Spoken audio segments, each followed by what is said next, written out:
Chapter 928. Die. Die. Quickly die. The three major factions that had once been at odds with each other now shared the same sentiment, which was to hope that the big bug that had turned the base camp upside down would die quickly. Aoro's appearance had rendered many people's plans useless. Duque had miscalculated the ancient gods. After all, the original location of the Endless Sea should have been the territory of one of the four ancient gods, Yashaji, during the era of the ancient Dark Empire. After the Well of Eternity blew up the ancient Kalandor continent, the High Elves who had once served the Burning Legion occupied the deep sea on the surface. In reality, the area surrounded by the whirlpool in the middle of the Endless Sea was not just seawater. There were also sporadic islands. Obviously, there were the followers of the four ancient gods left there. Then, those people introduced the Burning Legion to the four ancient gods.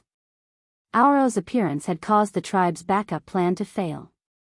Taking one step forward and calculating 3 steps ahead was a necessary trait of a leader. Thrall letting the tribe join the temporary alliance was for the sake of the world.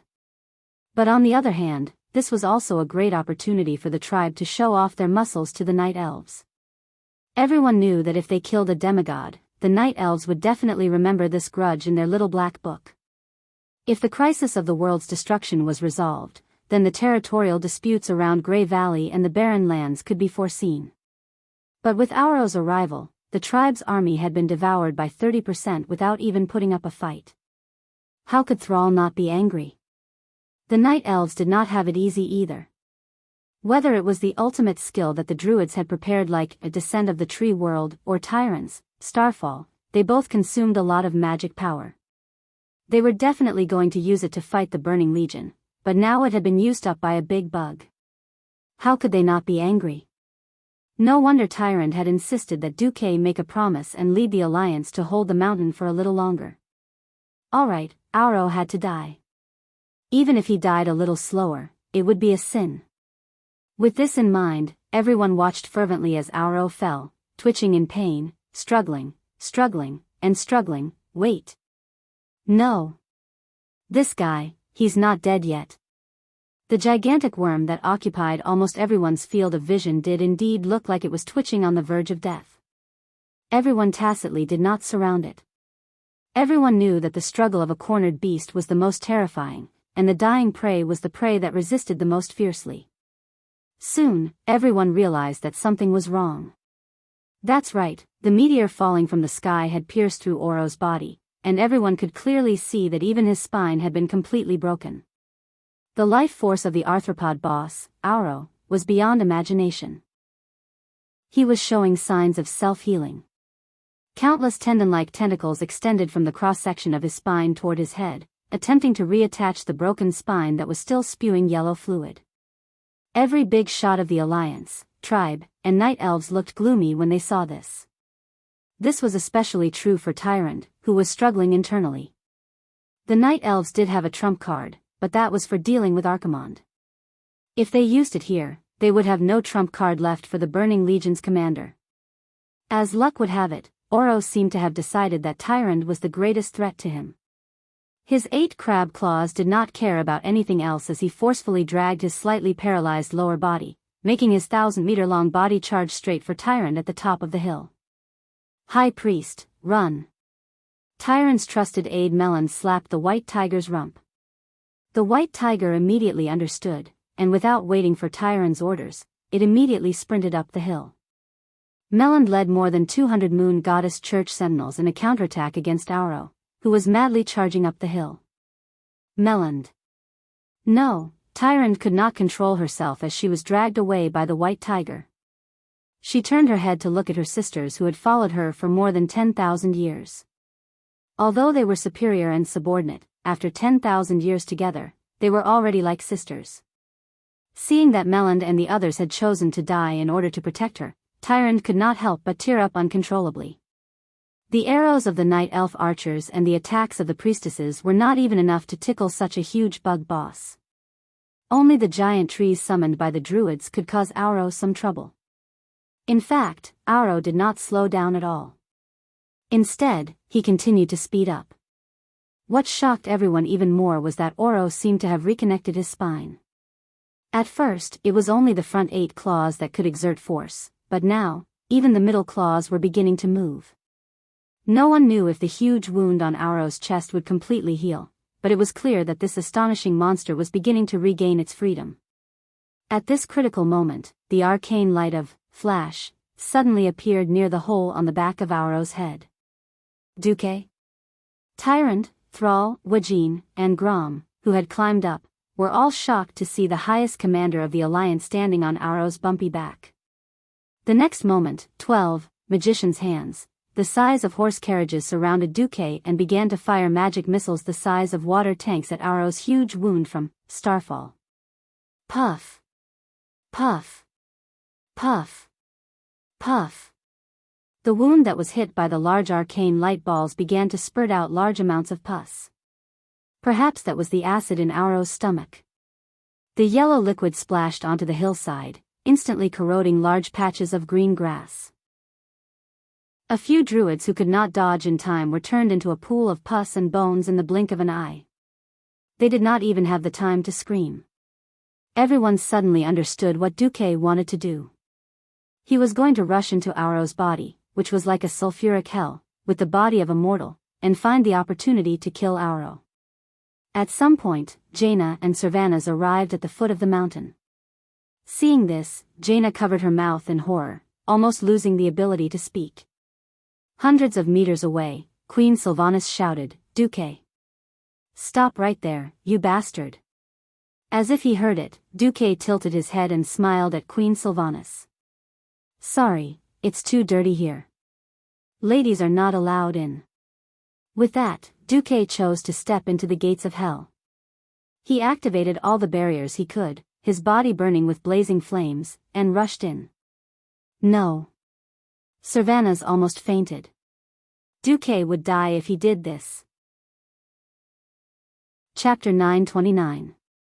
Was he being reckless? Was he crazy? Perhaps it was. In many people's eyes, it was as if he had run into a grave and buried himself.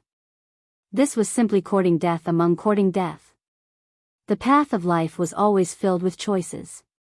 No one knew what the consequences would be the moment they made a choice. Duque only knew that if he did not do it, no one else would, let alone do it better than him. Without the druids and tyrants' combined ultimate skill, if he wanted to kill Oro, he would have to break through the ultimate sandworm's defense, endure the damage from the sandstorm explosion, and earthquake, and painstakingly wear down the ultimate sandworm boss. It would be a nightmare. He had just let Arthas escape not long ago, and no matter what, Duque would not let another boss escape. Letting a tiger return to the mountain had always been a great taboo.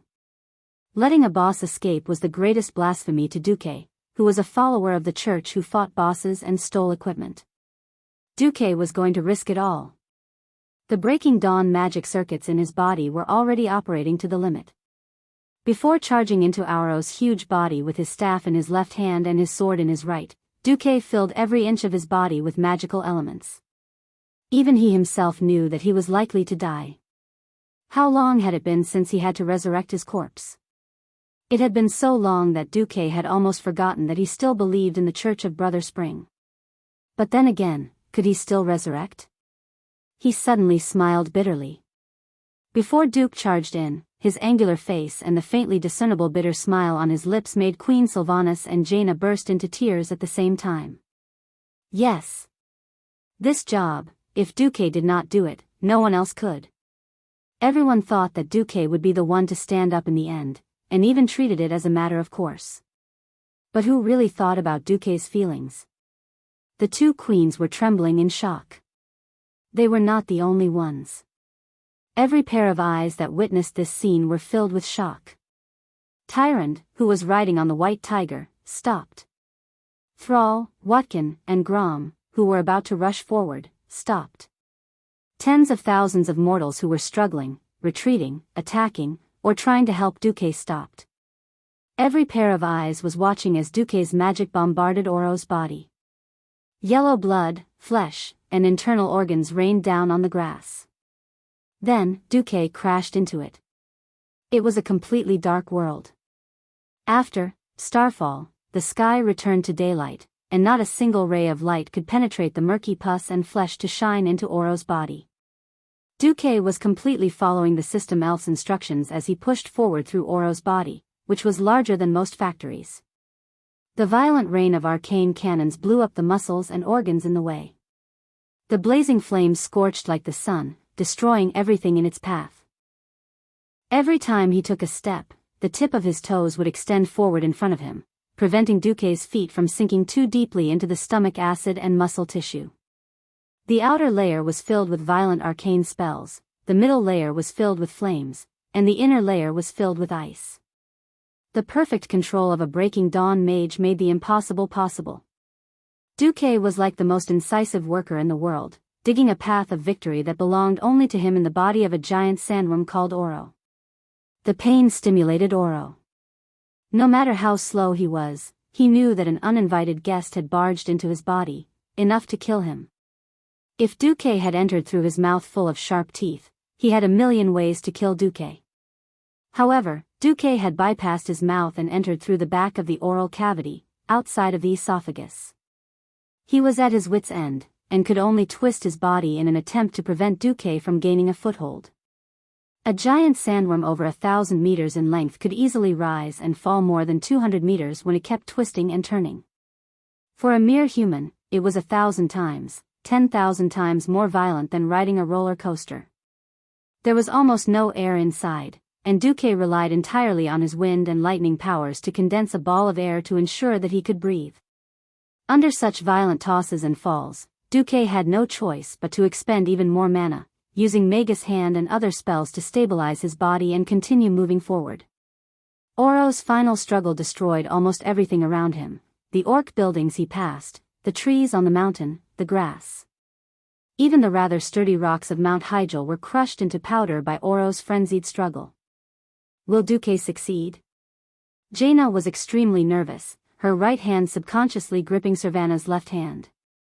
Queen Sylvana's slender fingers and Jaina's as soft as spring onions clasped together, and they could feel the nervousness in each other's hearts. I don't know.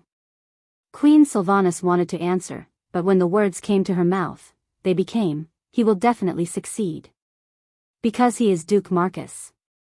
The greatest hero in the world. Because he is Duke Marcus. This sentence seemed to have become some kind of totem symbol, a faith filled with mysterious power. Jaina's heart, which was so nervous that it almost jumped out of her chest, seemed to have magically begun to calm down because of this sentence. Regardless of race, everyone was looking forward to it. Waiting for the final result. According to the system elf's calculations, it was only 100 meters from Oro's wound to Oro's heart. But it was this 100 meters that made Duque feel as if he had walked a 25,000-mile-long march. Under Oro's frenzied twisting, even if Duque kept using the long icicles to stabilize his body, he still could not avoid being left behind. Moreover, the internal structure of Oro's body was completely different from what he had imagined. His stomach, which was filled with acid, was simply too big, and Duque had to choose to take a detour, passing through the stomach and the outer layer of the abdominal cavity. What was more terrifying was that Duque would occasionally encounter attacks from tissues similar to the human white blood cells that fought against external invasions. This consumed even more of Duque's mana. But, nearer. Nearer. Nearer. Even if he took 5 steps forward and took 3 steps back, even if he took 10 steps forward and took 9 steps back, even if his progress was as slow as a snail, Duque was still nearing his target. Even without the system elf's guidance, Duque could hear the intense heartbeat coming from Oro's internal organs and muscles. Die! Monster, Duque roared, gathering all the mana in his magic circuit, and through the layers of internal organs, he shot a gigantic, frostfire arrow, at the target. Chapter 930. Oro's massive body was able to affect everyone's hearts with every move he made. His madness. His spasms. Every building that it destroyed and every tree that it crushed was enough to make people tremble in fear. What everyone was most concerned about was, of course, Duque, who had entered Oro's body. It had nothing to do with race or faction. It was purely about Duque's success and the future of the entire world. This was the chain reaction of the ultimate move. If the night elves were forced to use their ultimate move here, then no matter how they struggled, they would not be able to escape the Burning Legion's clutches, and the world would be doomed. Just as everyone's heart rate reached its peak, Oro's mountainous body suddenly froze, and his fang-filled mouth opened wide. He seemed to want to roar, and let out the last howl of his life. But he couldn't do it. His blood-filled mouth opened wide, and then his neck tilted, and his head, which was as huge as a fortress, fell to the top of the hill. Dead? Dead. Really dead, hooray. Regardless of race or camp, every mortal who was watching this scene cheered in ecstasy in their own language. Long live Lord Duke Marcus. The loudest cheers were naturally from the Alliance. At this moment, many of the Night Elves, who had isolated themselves for tens of thousands of years, heard of Duke's name for the first time. But that didn't stop them from giving their warmest applause to the human hero who had saved their high priest's life. Only the tribe's orcs were conflicted. What the hell was going on? 13 years ago, it was Duke who led the Alliance to single-handedly destroy the tribe's dream of conquering the world of Azeroth. It was also this man, who was more demonic than a demon, who single-handedly led the tragedy of sending hundreds of thousands of elite orcs into the sea to feed the fishes. But it was also this man who, in the face of a common enemy, did his best to save the tribe's warriors at the foot of the hill, and killed this seemingly undefeatable giant insect. The trolls and taurens were also very straightforward races. They had wanted to cheer and applaud, but the orcs were all silent, and they didn't know what to do. On the contrary, the first orc applauded. Looking for the applause, the orcs were shocked to find that the one applauding was their great chief, Sal. Sal shouted loudly, "Clap! Why aren't you clapping? In the face of a common enemy, whether or not he is our former foe. A hero who has performed such a heroic act deserves applause, doesn't he? Let us praise Duke Marcus." That's right. Heroes know no boundaries. Even if they were each other's heroes and each other's enemies, at this moment, he was still a common hero. Sal's magnanimity immediately received loud cheers from the orcs, trolls, and taurens. They were praising Duke's feat, but they were also praising Sal's magnanimity. Every warrior's face was flushed with excitement. Because only someone with such boldness and bearing is qualified to be our great chieftain. At this moment, something unexpected happened. Duke. Damn it. Are you dead? If you're not dead, make a sound. At some point, Sylvanas and Jaina were standing on Auro's huge body, looking as if they did not know where to start. At this moment, everyone was shocked to find that the hero who had finally killed Auro, Duke, had not come out yet.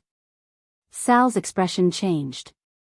He immediately slapped his forehead, picked up his hammer, and rushed toward Auro. If this was before the appearance of the Burning Legion, Sal would of course want nothing more than for Duke to die, the sooner the better. But the situation was different now.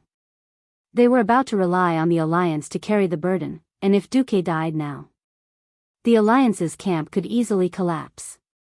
All of a sudden, the motionless Oro's body seemed to twitch. About 300 meters from his head, a small bump appeared on the left side of the worm's body, and then it quickly recovered. This movement was so small that even Jaina did not notice it. Sylvanas sensed it and shouted, "Duke is there.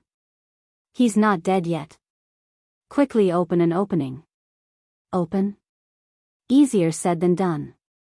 Strictly speaking, Auro, this giant sandworm, was a demigod monster. With the enhancements from the leader template, his defense was insanely high. Ordinary attacks could not hurt him at all. Didn't you see how none of the druids had succeeded in activating the giant wood stab? Jaina chanted an incantation, conjuring a giant ice sword and thrusting it forward.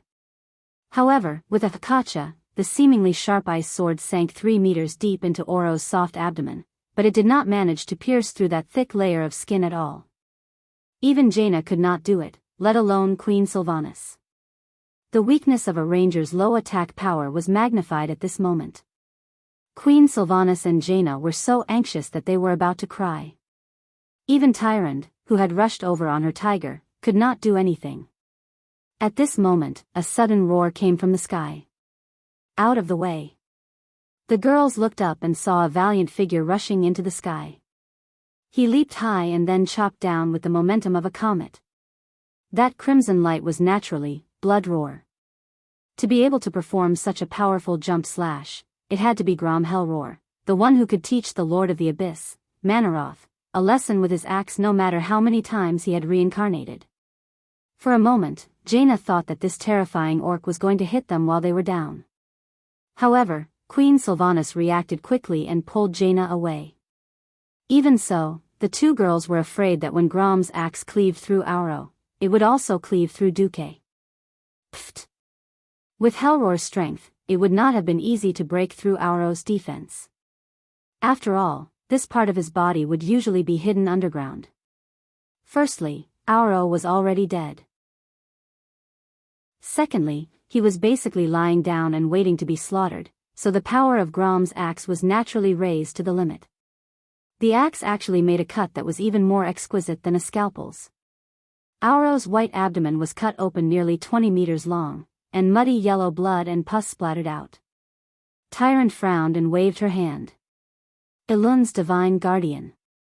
Immediately, a layer of gentle milky white light appeared on everyone's bodies. Obviously, this was to prevent the corrosive nature of Auro's blood. It seemed like the blood in Auro's abdomen was not that acidic, but it was still smelly. Queen Sylvanas and Jaina almost covered their noses as they watched Sar and the Minotaur chief Cairn Bloodhoof rush forward and tear at the wound even more. After the toughest outer layer was torn open, the rest was simple. Grom rushed forward and hacked at Duque's ice barrier, in 3 to 5 strikes.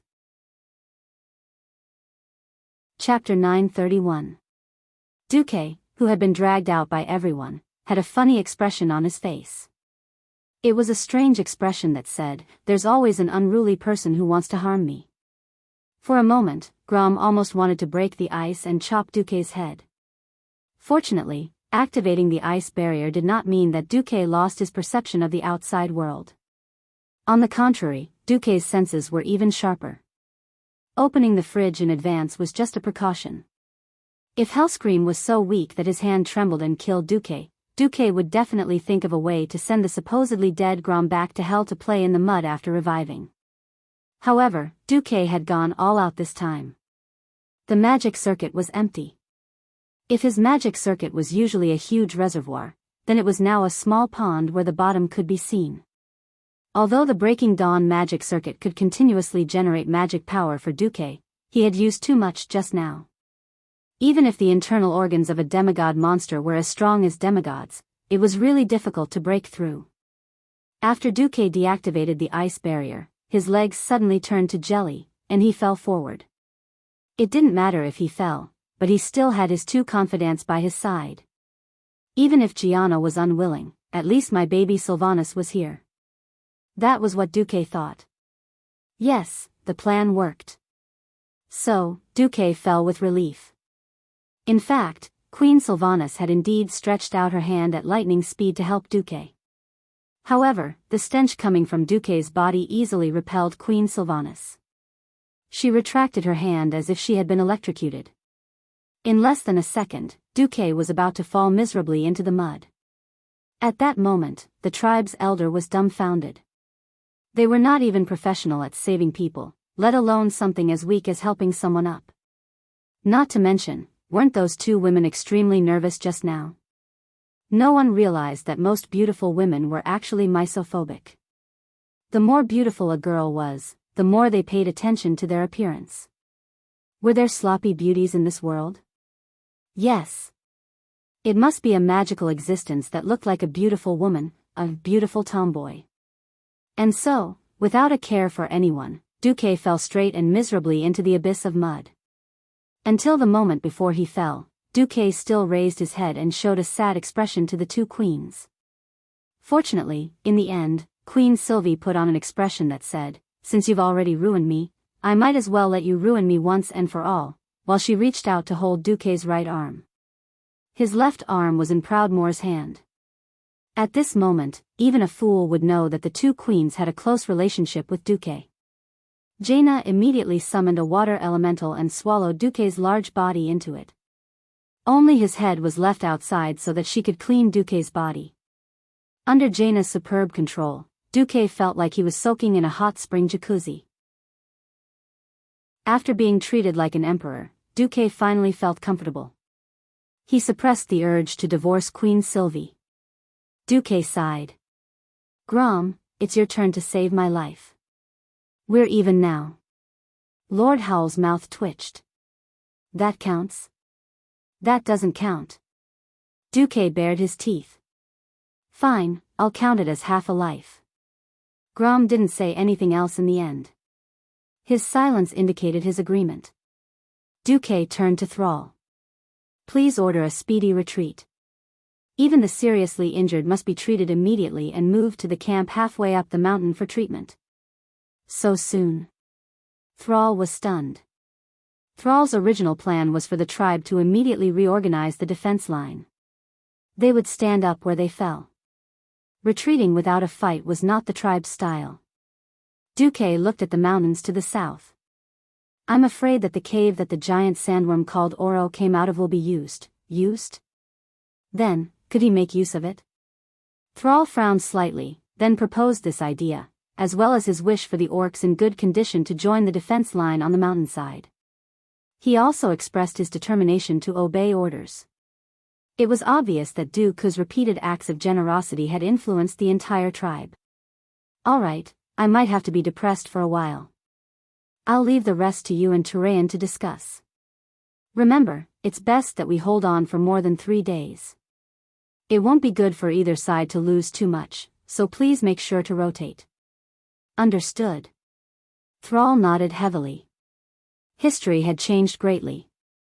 Originally, it should have been the camp at the foot of the mountain and the camp on the mountainside that would each take on the Burning Legion for 2 rounds. Now, it was obvious that the Alliance camp on the mountainside would take on 4 rounds. When they arrived at the camp on the mountainside, the tribe was dumbfounded by the exaggerated fortress in front of them. It was infuriating to compare oneself to others. When comparing goods, they had to throw them away. Everyone had entered Mount Hyjal at the same time, and the tribe had the geographical advantage. They didn't even need to transport things up the mountain. At that time, when they saw the Alliance's large steam trucks carrying bags of the legendary city-building artifact, cement, up the mountain, the young orcs, including Thrall, were full of curiosity.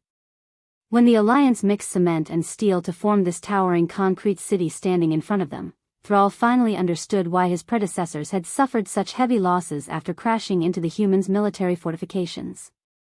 There were a total of 7 walls built against the mountain, and each wall could accommodate a carriage. This was not a wall built with bricks and stones.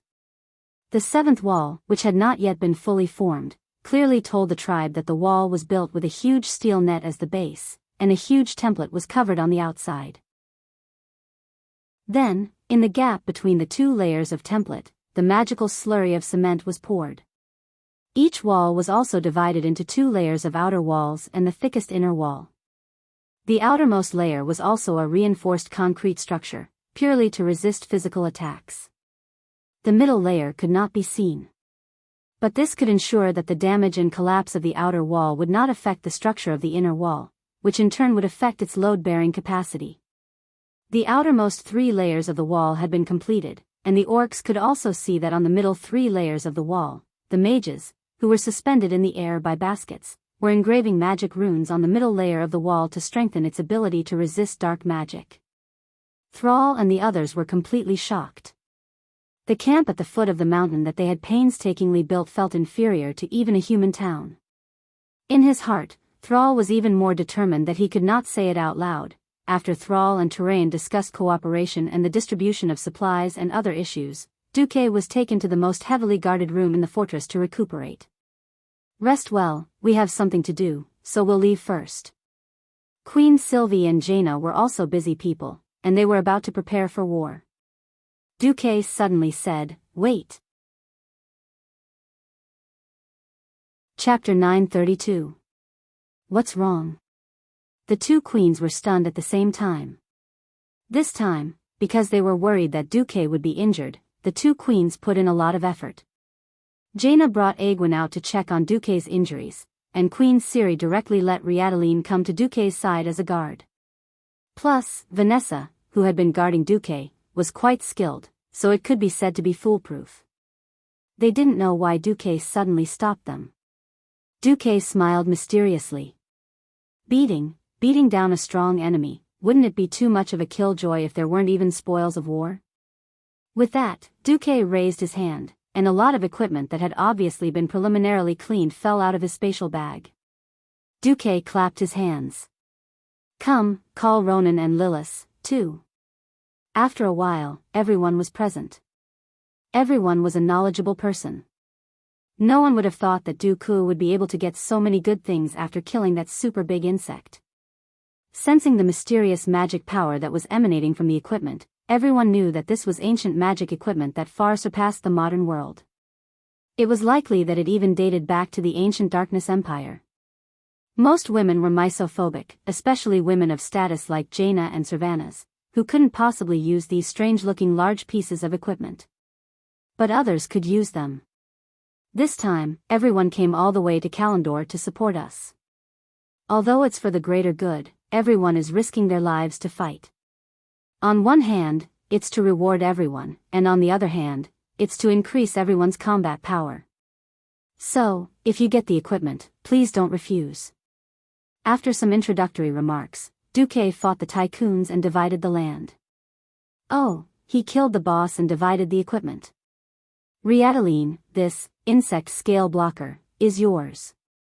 The Blood Elf Knight stepped forward respectfully and took the green shield that seemed to be made of several beetle shells connected together, looking very much like a comma.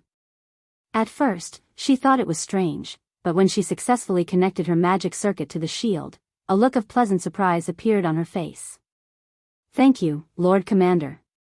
Riadaline immediately bowed as far as her armor could bend. Although Holy Knights practiced Holy Light was also a type of magic power. They also needed to practice the Holy Light circuit, which was similar to the magic circuit.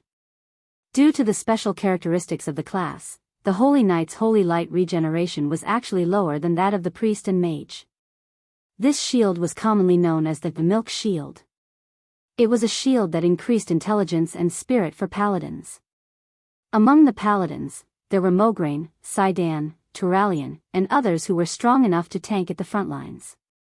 For a balanced paladin like Riadaline, Duque could only sneak her into the healer team. Sigh, the adorable Riadaline still doesn't know. She's still rejoicing over the fact that this shield has armor that far surpasses her previous shield of excellent quality. Was he still helping Duque count his money after being sold? Lillis, this pair of leather, digger's boots, is for you. Lillis tilted her head and faintly thanked him. She didn't hide anything and directly tried them on. She was surprised to find that they actually fit. The magical feeling of being connected by blood made this expressionless man reveal an expression of pleasant surprise. Ronan, this, digger's wrist guard, is for you. Ronan respectfully took it and put it on, feeling even more grateful in his heart. In this day and age, epic equipment was not easy to find. Although Teacher Duque made him work hard, he would always give him a share when it was time to reward him. Ronan bowed deeply. Thank you, teacher. Duque casually handed over a bug, which shocked Ronan. Ronan took a closer look and realized that it was actually a gun with the shape of a strange bug. From afar, it looked like a crab pincer. Give this to Sir Lang Bronzebeard for me. I remember that he needs a good gun. Understood, teacher. Finally, Duque glanced at the two queens and sighed. Jaina, I know that you've been secretly envious of Senior Ronan's unruly will, for so many years. At this point, Jaina stuck out her tongue like a little girl. After so many years, if she could still be fooled by Duque, how could she not know that unruly will was better than the smoke glove after becoming a radiant moon wizard? It was impossible to say that she didn't secretly complain. Of course, she couldn't help but curse Duque in secret. Duque handed over an exquisitely made box with golden edges and a dark yellow background. It was only half the size of a palm. It was a magic accessory. I've already appraised this. It's called sandworm poison. Don't worry, it's just a name. It's harmless. Its usage is similar to Ronan's. It's just a little lacking. Teacher Duque acted like a teacher, his face full of, "Look. I actually love you too," expression. Jaina was displeased. Humph. Teacher Duque, if you really love me so much, you should give me a better one. Duque's face fell. Damn it, you must have skipped countless versions to get rid of Deathwing and loot his corpse. If you send a few more bosses that should only appear 10 or 20 years later, how many of my old bones will be left? Duque immediately turned hostile. If you want it, then take it. If not, then forget it. I want it. Why not? Jaina moved like lightning, snatching the sandworm poison, and holding it in her hands, as if she was afraid that it would melt. Finally, there was only Queen Sylvanas left. The arrogant Sylvanas stood with her hands on her hips in an S shape, a faint smile on her lips as she looked at Duque. She was clearly saying that he didn't have anything good to give her, just wait and see. Duque's eyes widened. Who almost threw me to the ground and ate sh*t? Sylvanas retreated in a rare moment, not daring to look at Duque. She turned her head away with a red face. Yes, I know I was wrong. Please let me go, we'll talk about it later. Fine. It's a deal. Duque's feigned anger turned into a sinister smile as he looked at Sylvanas gently. He raised a small, intricately crafted, gem-studded green carapace. Sylvanas, this cave dweller shell is for you. With it, once you activate it, it'll be like having a magic shield out of thin air. It's about the same as a radiant moon mage's ice shield. Sylvanas was overjoyed when she heard this. What was the saddest thing about rangers? They didn't have enough life-saving skills. Especially against unreasonable AoE attacks, they could only take it with their bodies in despair. Now that she had the cave dweller's shell, it was tantamount to having half a life. In her joy, Sylvanas actually did something that shocked everyone around her. In her passion, she actually rushed over to hold the weak Duque's face and kissed him deeply. Wow, there was an uproar. Chapter 933. Legend had it that Duque had a special liking for the High Elves. 13 years ago, he had taken the eldest and third sisters of the Windrunner sisters in one go, which was considered a legend in the Alliance. There were also rumors that his relationship with Queen Sylvanas wasn't shallow. Some people even said that the reason this second sister of the Windwalker family was able to become queen was because of Duke's help. But no one knew that Duque was so crazy, enviable, that he had taken all the three Windrunner sisters, including Queen Sin Dorii. Suspicion aside, all the blood elves present were dumbfounded. Second sister, you. Lilith's brain crashed. She had never thought that her three brothers-in-law were all that ** Duque. Riadaline was even more confused. Wasn't there a rumor that Duque had something going on with Her Majesty Kalia, Queen of Lordaeron? Although she had heard that he had an ambiguous relationship with His Majesty Proudmoore, this was the first time she had heard about his relationship with her queen. It seemed that when she faced Duque in the future, she would have to treat him as the queen's husband. Next to them, Jaina was very jealous.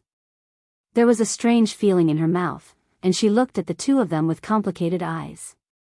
After a full 10 seconds, Queen Sylvanas let go of Duque, who was a little stunned.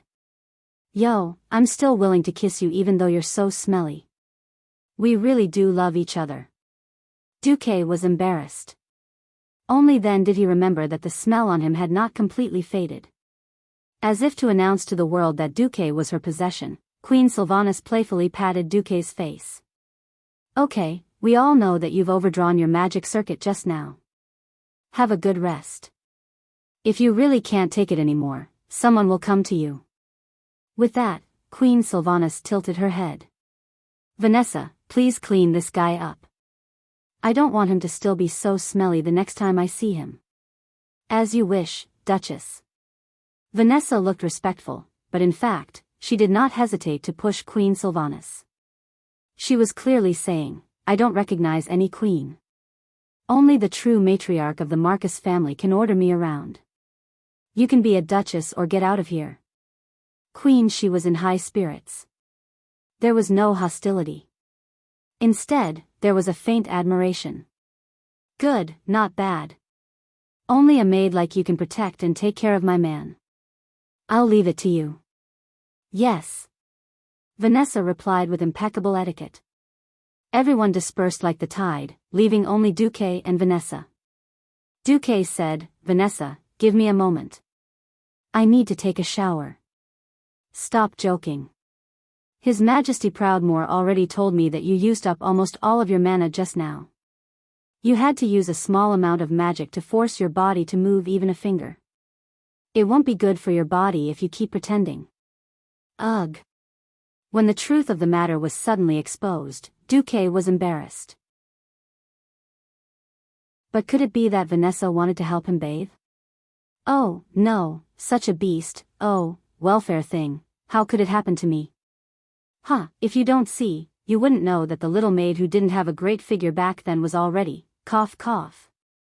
Duque, who had accidentally lost his moral integrity, was obviously thinking too much. Don't worry. This is to prevent you, a bestial duke, from going berserk all of a sudden when you're injured and doing something inappropriate to violate your cute little maidservant. Vanessa said with a straight face as she shook a golden bell in her hand. Ding dang dang. There was a loud noise, and 4 beautiful but strong maids rushed in from outside the door. Damn it, just by looking at the calluses on their hands, it was obvious that these so-called maids were all female knights, swordsmen, and so on. They had obviously received orders from many generals or queens, and immediately took off Duque's smelly robe and clothes without a word. They then pressed Duque into a large bucket filled with warm water, and scrubbed Duque like they were scrubbing a dungeon. Help. Help. The miserable Duque could only see Vanessa laughing sinisterly at the side. Are you king spy or my maidservant? After much difficulty, Duque was like a broken puppet, lying on the clean bed in a very uncoordinated position. Destroying Auro's heart and escaping had indeed exhausted Duque's magic. Before his magic could circulate normally, Duque did not dare to release his senses too much. After all, long-distance elemental perception required magic as well. What's the situation outside? Vanessa looked like a loyal and obedient maid as she replied in a dignified manner, just as you expected, master. The camp at the foot of the mountain is under special attack. The Night Elves Sentinels and the Blood Elves Rangers are delaying the undead army, but they will soon engage the defenders on the mountainside. A vein in the shape of a cross appeared on Duque's forehead. Can you stand closer to talk? You're obviously looking down on me. Hee hee. Master, you're thinking too much. Vanessa covered her mouth and snickered. How could I look down on you? I'm your most loyal maid. Even after you abandoned me silently for 10 years, I've never lowered my loyalty to you even though I've been protecting your rumored girlfriend, Her Majesty Menethil. Damn it. Aren't you being sarcastic? Do you dare to swear on your integrity that you're not resentful? What are you doing standing 10 meters away, pinching your nose and speaking to me in a soft voice? You're even standing at the door, looking like you're going to run away at any moment? Damn it. If I really was a great noble of this era, you would have been killed 100 times over, and then killed 100 times over, all right? Why are all the maids so gentle and sweet, willing to be the life mentors of noble young masters, while I'm just a maid, and I'm so worrisome? Duque felt like he was in a trance. All right, all right, all right. Get out. Since you want me to rest, I'll have a good sleep. Duque sent Vanessa away in a bad mood. Duque was exhausted. Fighting Auro head-on at this point in time was definitely a heavy burden to bear. He fell into a deep sleep, but before he entered the dream, he unintentionally spread out his senses and heard Vanessa's words. Lord Ronan, although Mount Hyjal is indeed important, I've always believed that my master is the last hope of this world. If the defensive line is in danger, please open the teleportation door to send my master away. If Stormwind City isn't safe, reopening the door of darkness and sending my master to Draenor is better than letting him die here. Vanessa's voice was sonorous and powerful, and her words had an unquestionable majesty. I understand. Everything is for Master's safety. This was Ronan's humble voice. Duque sighed in a daze. All right, that's my good maid. Chapter 934. The Burning Legion is here. With an astonishing momentum that was like raging waves that could split a ravine. Even the most imaginative allied army warriors would never have thought that the Burning Legion's first wave of attack would be like this. Without the druids' urging, the giant trees surrounding the camp at the foot of the mountain withered rapidly. Although the giant trees that once required a few people to wrap their arms around them didn't scatter upon contact like withered tree bark, it was obvious that they had lost their strong vitality. Originally, the orcs wanted to cut down the wood and place it in front of the camp's first line of defense to serve as antlers or build arrow towers. Under Duque's insistence, all the orcs had retreated to the camp on the mountainside of Mount Hyjal. Only 2,000 elves were left to monitor and delay the enemy near the two peaks. Suddenly, there was a loud rumbling sound from underground. It was the sound of a huge tide rolling and running. Every night elf and blood elf looked at each other. No one knew what was going to happen. But to be on the safe side, Tyron's deputy, Melander, and Lillis, the commander of the frontline blood elf rangers, ordered their men to climb over the top of the mountain and hide behind it. They left a dozen people behind to monitor the situation. As expected, the enemy appeared 3 minutes later. It was a spectacular super fountain. Wrapped in indescribable black liquid, tens of thousands of undying were sprayed into the sky from underground, scattering in all directions along with the black liquid. The tribe's camp, which was already in ruins, was once again ravaged. The immortals, big and small, were sprayed into the sky and fell down again under the acceleration of gravity, falling everywhere with banging noises. The smallest were zombies that only had half of their bodies left, the bigger ones were ghouls, and the biggest ones were abominations that weighed several tons. These monsters that had long lost their lives and had almost no intelligence to speak of were already attacking the surrounding buildings before they could even get up. In front of the elves and the few troll scouts was a frenzied undead army. They used their broken teeth to bite the wooden arrow towers, used their rusty machetes to hack at the half-broken mud walls made by the orcs, and used their huge arms to smash at the camp's wooden walls. The black fountain continued to gush out, spraying more and more undead army into the abandoned campsite. Suddenly, a black cloud floated over from afar. It was thousands of gargoyles, as well as many huge, white skeletons and death ice dragons that were surrounded by a freezing aura. Dust rose from the ground. It was a mixed army of undead and evil demons, numbering in the hundreds of thousands. At this moment, Thrall, Wajin, and the other horde leaders who had retreated to the mountainside all looked grim. If it wasn't for Duke repeatedly reminding them to retreat, if they really continued to defend at the foot of the mountain, they would probably be wiped out. There were zombies constantly breaking through the center, tens of thousands of enemy flying units above them, and a large army pressing on the border. It was estimated that the remaining 20,000 to 30,000 elites of their tribe would all die here. Thrall hurriedly summoned a night elf priestess who was in charge of communication. He pointed at the live broadcast in the magic mirror. What if the Mount Hyjal defense line continues to be breached by the big bugs? The priestess puffed out her chest and spoke in the common human language that wasn't very fluent. Don't be afraid. Mount Hyjal is a sacred mountain that has been blessed by the night elves' magic for 10,000 years. The mountain itself is extremely difficult to penetrate. If there are no more big bugs of the same level as before, we don't have to worry about attacks from underground. What if there are more? Thrall emphasized. The night elves shook their heads. According to the Alliance commander Marcus, there is only one big bug called Auro, even among the 4 ancient gods of Azeroth. What if the enemy's air force flies directly to the top of the mountain? The priestess was very sure.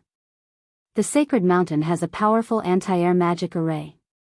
Everything more than 300 yards above the ground will be attacked by Breaking Dawn mages at all times. Even a demigod can't withstand such an attack. And after going up the mountain, except for the main passage, everywhere is a dead zone. Thrall finally felt a little relieved. In this way, they only had to defend the front.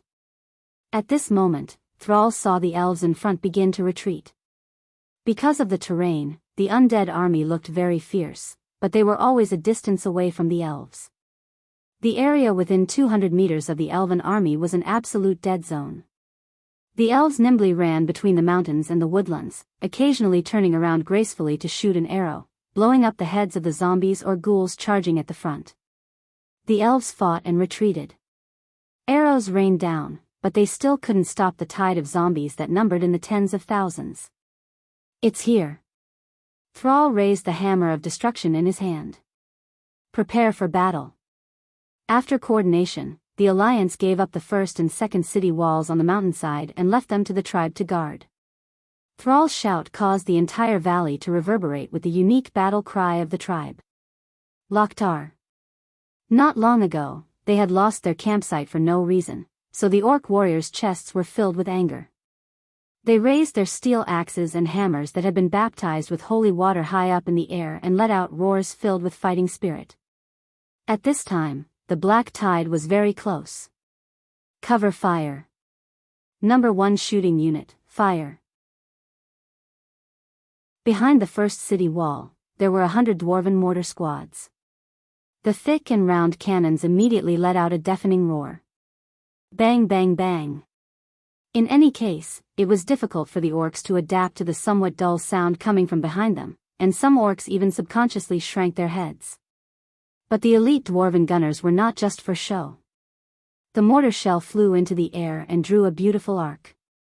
Then, it followed the downward slope of the mountain and flew to a faraway place. It happened to be 200 meters behind the elves. Boom boom boom. The small caliber mortar shells were enough to blow up the zombies and ghouls with weaker defenses. The dwarves' cover was so accurate that Thrall breathed a sigh of relief. Even Wajin, who was ready to let the troll throw spears as cover, quietly put down his hands. It was ironic to think about it. Although they were of the same race, the elves and the trolls had been fighting for tens of thousands of years. When did they ever try to cover each other like this? When the last elven ranger rushed into the city gate at high speed, the 12 ox-head warriors could not wait for the winch to slowly pull up the moat. They directly pulled the thick chains with brute force and pulled up the suspension bridge. Looking at the 7 huge horizontal gullies with a depth of more than 8 meters in front of the city wall, blocking the entire mountain road, Thrall's scalp was numb. These were the masterpieces of the dwarves' steam bulldozers. Fortunately, they bumped into the zombies that did not know what fear was. From another perspective, if you were to use the orc army to attack here, how many lives would it take to fill these gullies? Chapter 935. The tide of the undead army was too terrifying. The mortars bombarded the horde of zombies, and every shell blasted dozens of zombies into smithereens. They either died with their heads smashed, or their bodies mutilated and lost the ability to move. The zombies that didn't have much sanity left stretched out their arms and sprinted up the mountain. Some zombies were pushed to the ground by the zombies behind them because of missing legs and other reasons. Even so, they still waved their rotten limbs, crawled like dogs, and used both hands and feet to madly rush up the mountain. If the zombies in front were too slow, the zombies behind them would roll over their companions and continue their charge. At this moment, Bulang Bronzebeard, who was behind the third city wall, was playing with his new gift, the weird-looking gun in the shape of a bug. He glanced at the zombies impatiently. Param Golden Hammer. Yes, sir. A dwarf officer holding a huge hammer and wearing rare golden armor responded on the spot. Fixed target. Number 1, shoot at the source. 3 sets of small steel cannons cover the area.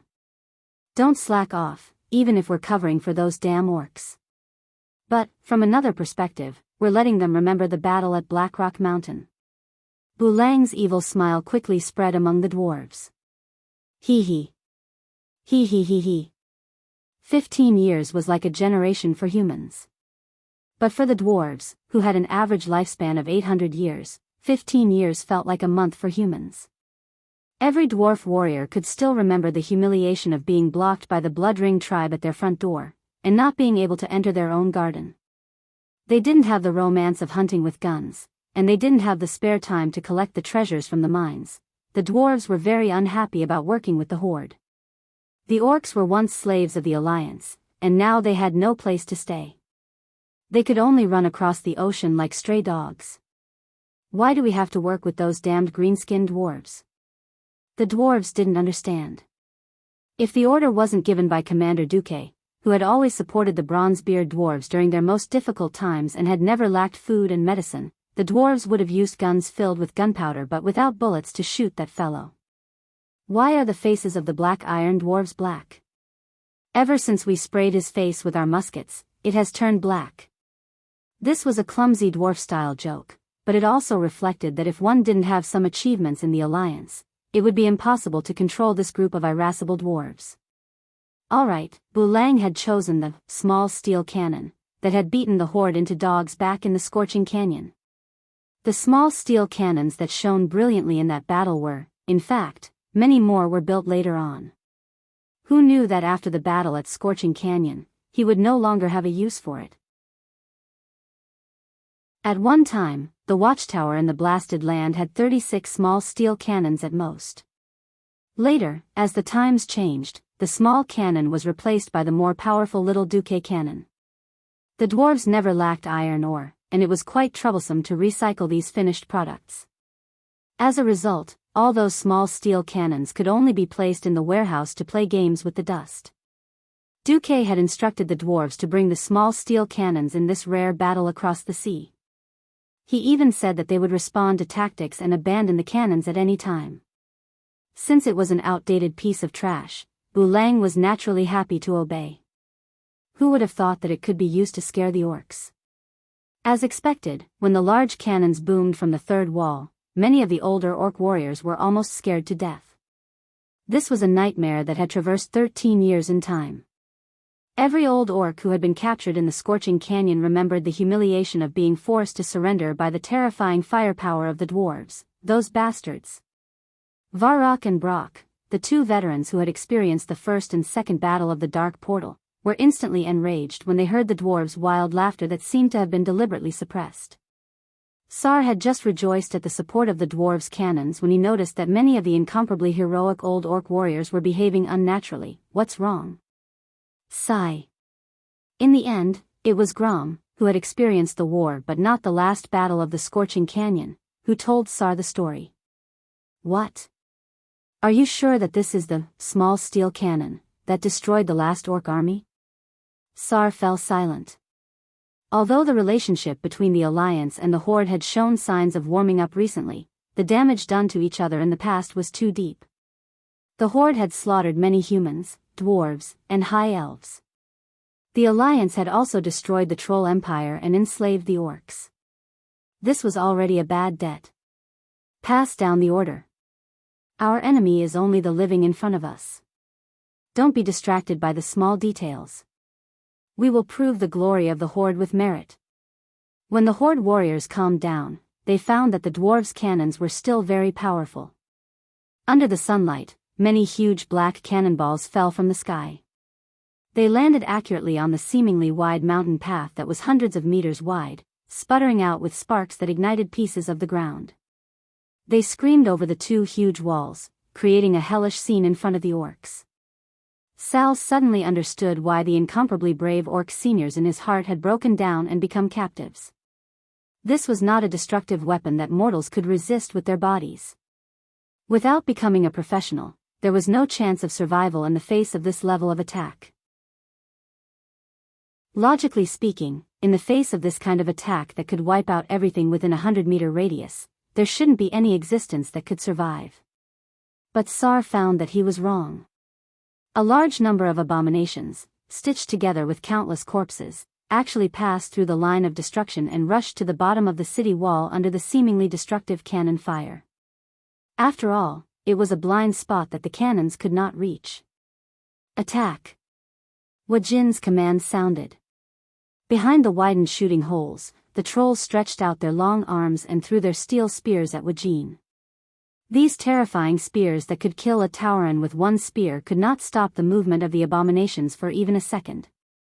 These monsters, whose faces were shot through, regardless of whether the eyeballs on their heads were still there or not, were playing with human ladders under the city wall. They used their flesh and blood to build a sloping passage that could climb over the 15-meter-high wall. The dead should rest in peace. Sar waved the hammer of destruction in his hand angrily. Chapter 936. With a roar, the huge black square-headed hammer in Sal's hand emitted a blazing light like a small sun. A huge abomination that pounced towards Sal with its arms wide open was hit in the head on the spot. The abomination had the appearance of a big fatty, and its waist circumference was at least 5 to 6 meters. Under this hammer strike, the stitches on its body directly burst open, and the flesh that was forcefully stitched together emitted scorching sparks. In the next moment, its huge body was torn apart on the spot. Sal originally thought that he was already quite violent, but he was suddenly frightened by a loud roar that sounded in his ears. It was Cain Bloodhoof. This burly Tauren chief, who was a size larger than Sal, was at his youngest and strongest age. A gigantic totem pole that could be used as the main pillar of the beastmen barracks swept across, and two abominations that pounced at him were cut in half at the waist.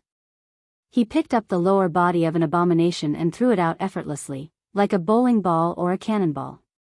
The dozens of abominations that were swarming towards him were instantly knocked down. Even Grom, who had chopped an abomination to death with an axe, was dumbfounded by this scene. The place that the dwarves chose to build the city wall was naturally the narrowest and steepest part of the mountain path. It was 200 meters long from left to right. It sounded very long, but in fact, it was absolutely extremely narrow for a battlefield. Excluding the taller and sturdier bastions that protruded from the city wall, the actual length of the wall was only 150 meters. It was guarded by the various tribal chiefs, and regardless of whether they were ordinary soldiers or elites, they would be annihilated no matter how many came.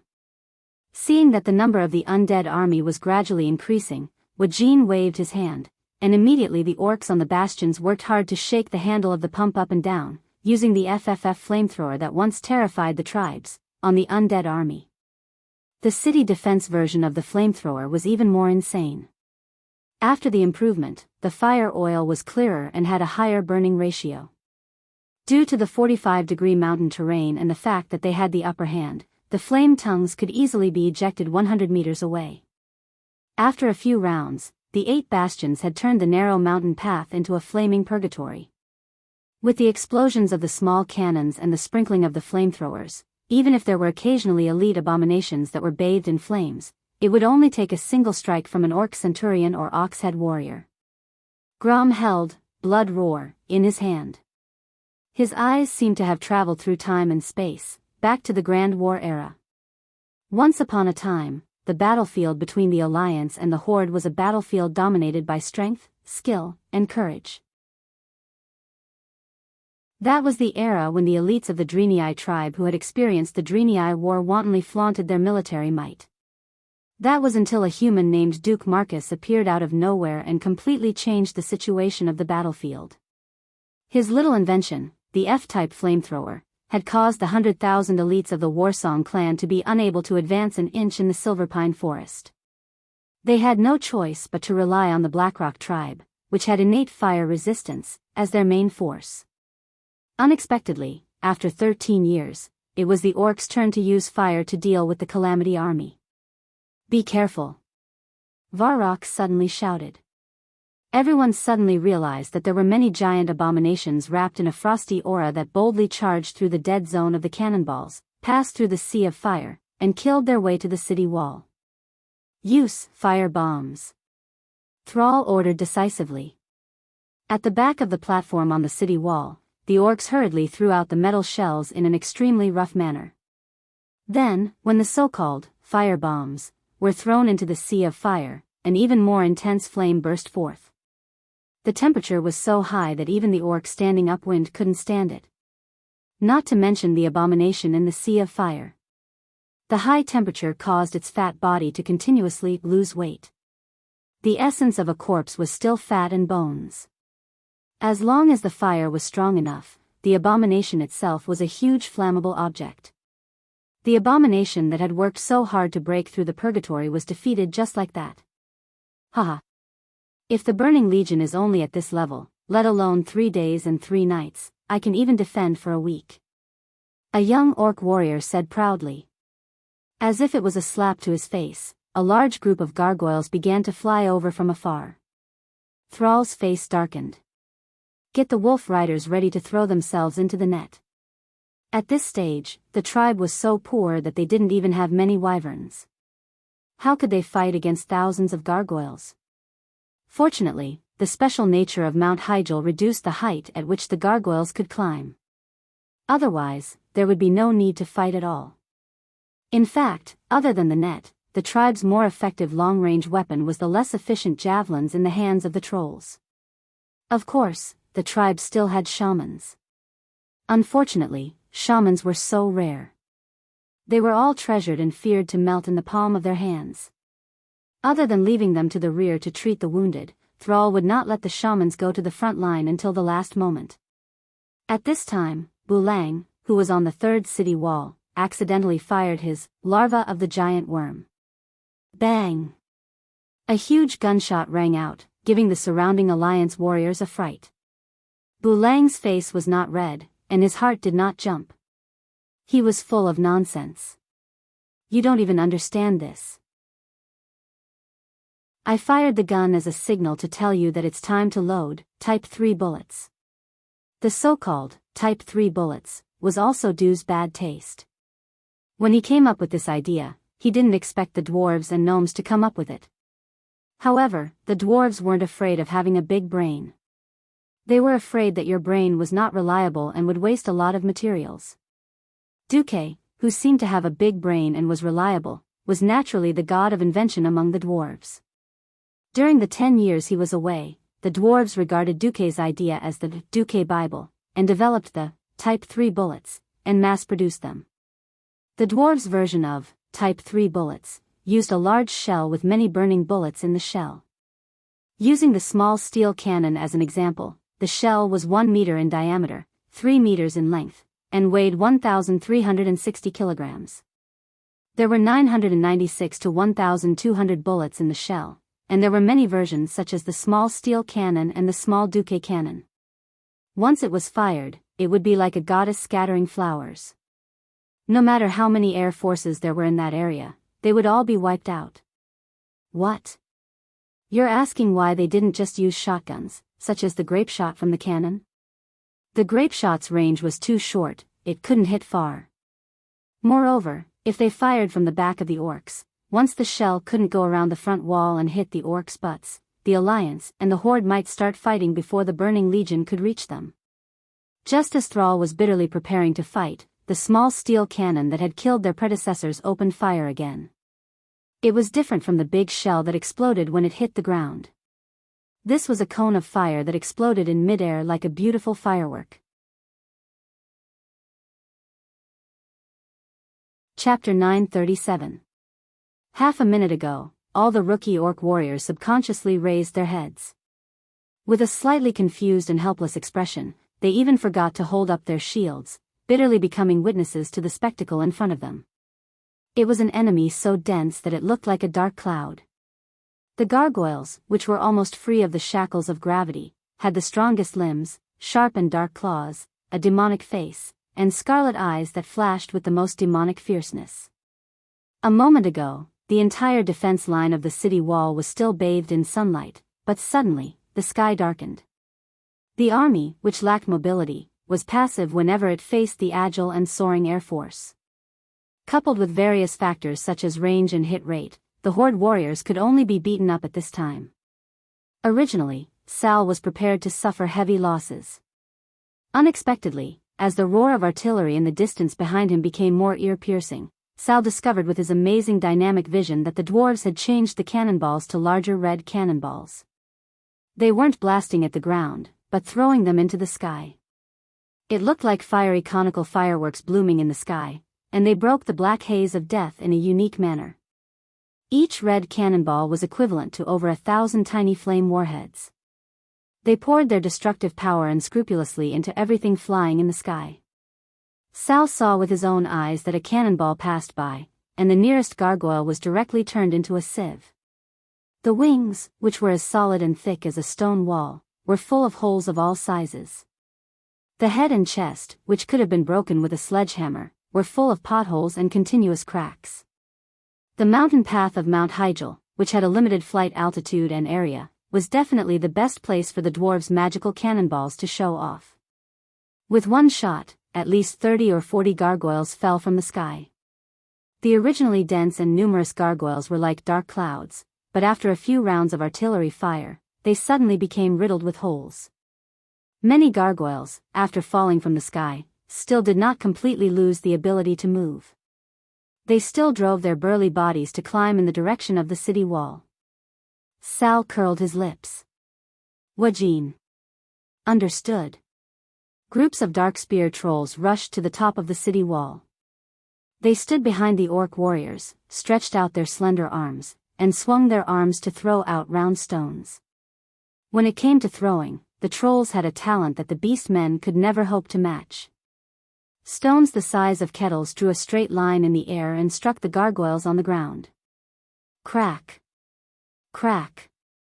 The sound of rocks shattering rang out everywhere. Ha ha ha ha. Awesome. This feels so King good. The orcs and ox-head warriors were still cheering loudly even though they were defending the city walls. The miserable state of the enemy was their best stimulant. At that moment, people from the Alliance arrived. A small group of knights found Thrall, who spoke awkwardly in orc language. Your Excellency, the first line of defense is saturated. Vice Commander Turalian hopes that you can temporarily abandon the first wall. Give up. We've only just warmed up. There are so many good lads behind us who haven't even touched the enemy, Tauren Chief Kane muttered. Sal looked at the continuous walls on the mountain road, and then looked at the death passage in front of him that had been filled with corpses. He waved his hand to stop Kane. No, we have lost the geographical advantage. We still have to defend for a long time. Retreat. The messenger knight was relieved. Tribal warriors who have just been injured, please retreat first. Behind the second line of defense, there will be specialized medical teams to take care of them. Don't worry, it's not just the dwarves' cannons. The night elves and blood elf sentries and rangers will cover your retreat. Thank you. Sal replied humbly. The messenger knight raised a red flag and waved it behind him. Sal immediately felt the cannons behind him become more intense. The cannons in the sky and on the ground were at least twice as dense as before. Apart from a few accidental injuries, 99% of the cannons hit the burning legion. He nodded in satisfaction and had his men cover each other's retreat. Over 10,000 tribal warriors were divided into 4 teams. 3 teams retreated first, and the 4th team stayed until the first 3 teams entered the 2 gates of the second line of defense before retreating. At that moment, the zombies and ghouls that were rushing up were stopped by the extremely accurate and sharp rain of arrows. The abominations and gargoyles were greeted by the dwarves' cannons and muskets. The tribe only paid the price of less than 100 lives before successfully retreating. Damn it, I should have adjusted the shooting parameters just now and blown those damned green dwarfs and the undead monsters away. Param cursed. Bu Lang slapped his forehead. Why didn't you say so earlier? The dwarves were speechless. But more dwarves looked at the few human knights sent by the Alliance General Command. The dwarves finally knew what these humans were here for. They were afraid that the dwarves would act recklessly when they were hot-headed. On the Burning Legion's side, a fierce debate broke out. The Dreadlord, led by Ansaron, thought that they should slow down and find a countermeasure.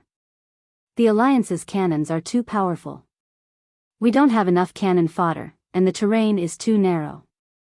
It's not a good idea to attack blindly. The Lord of the Abyss, Asgalar, sneered.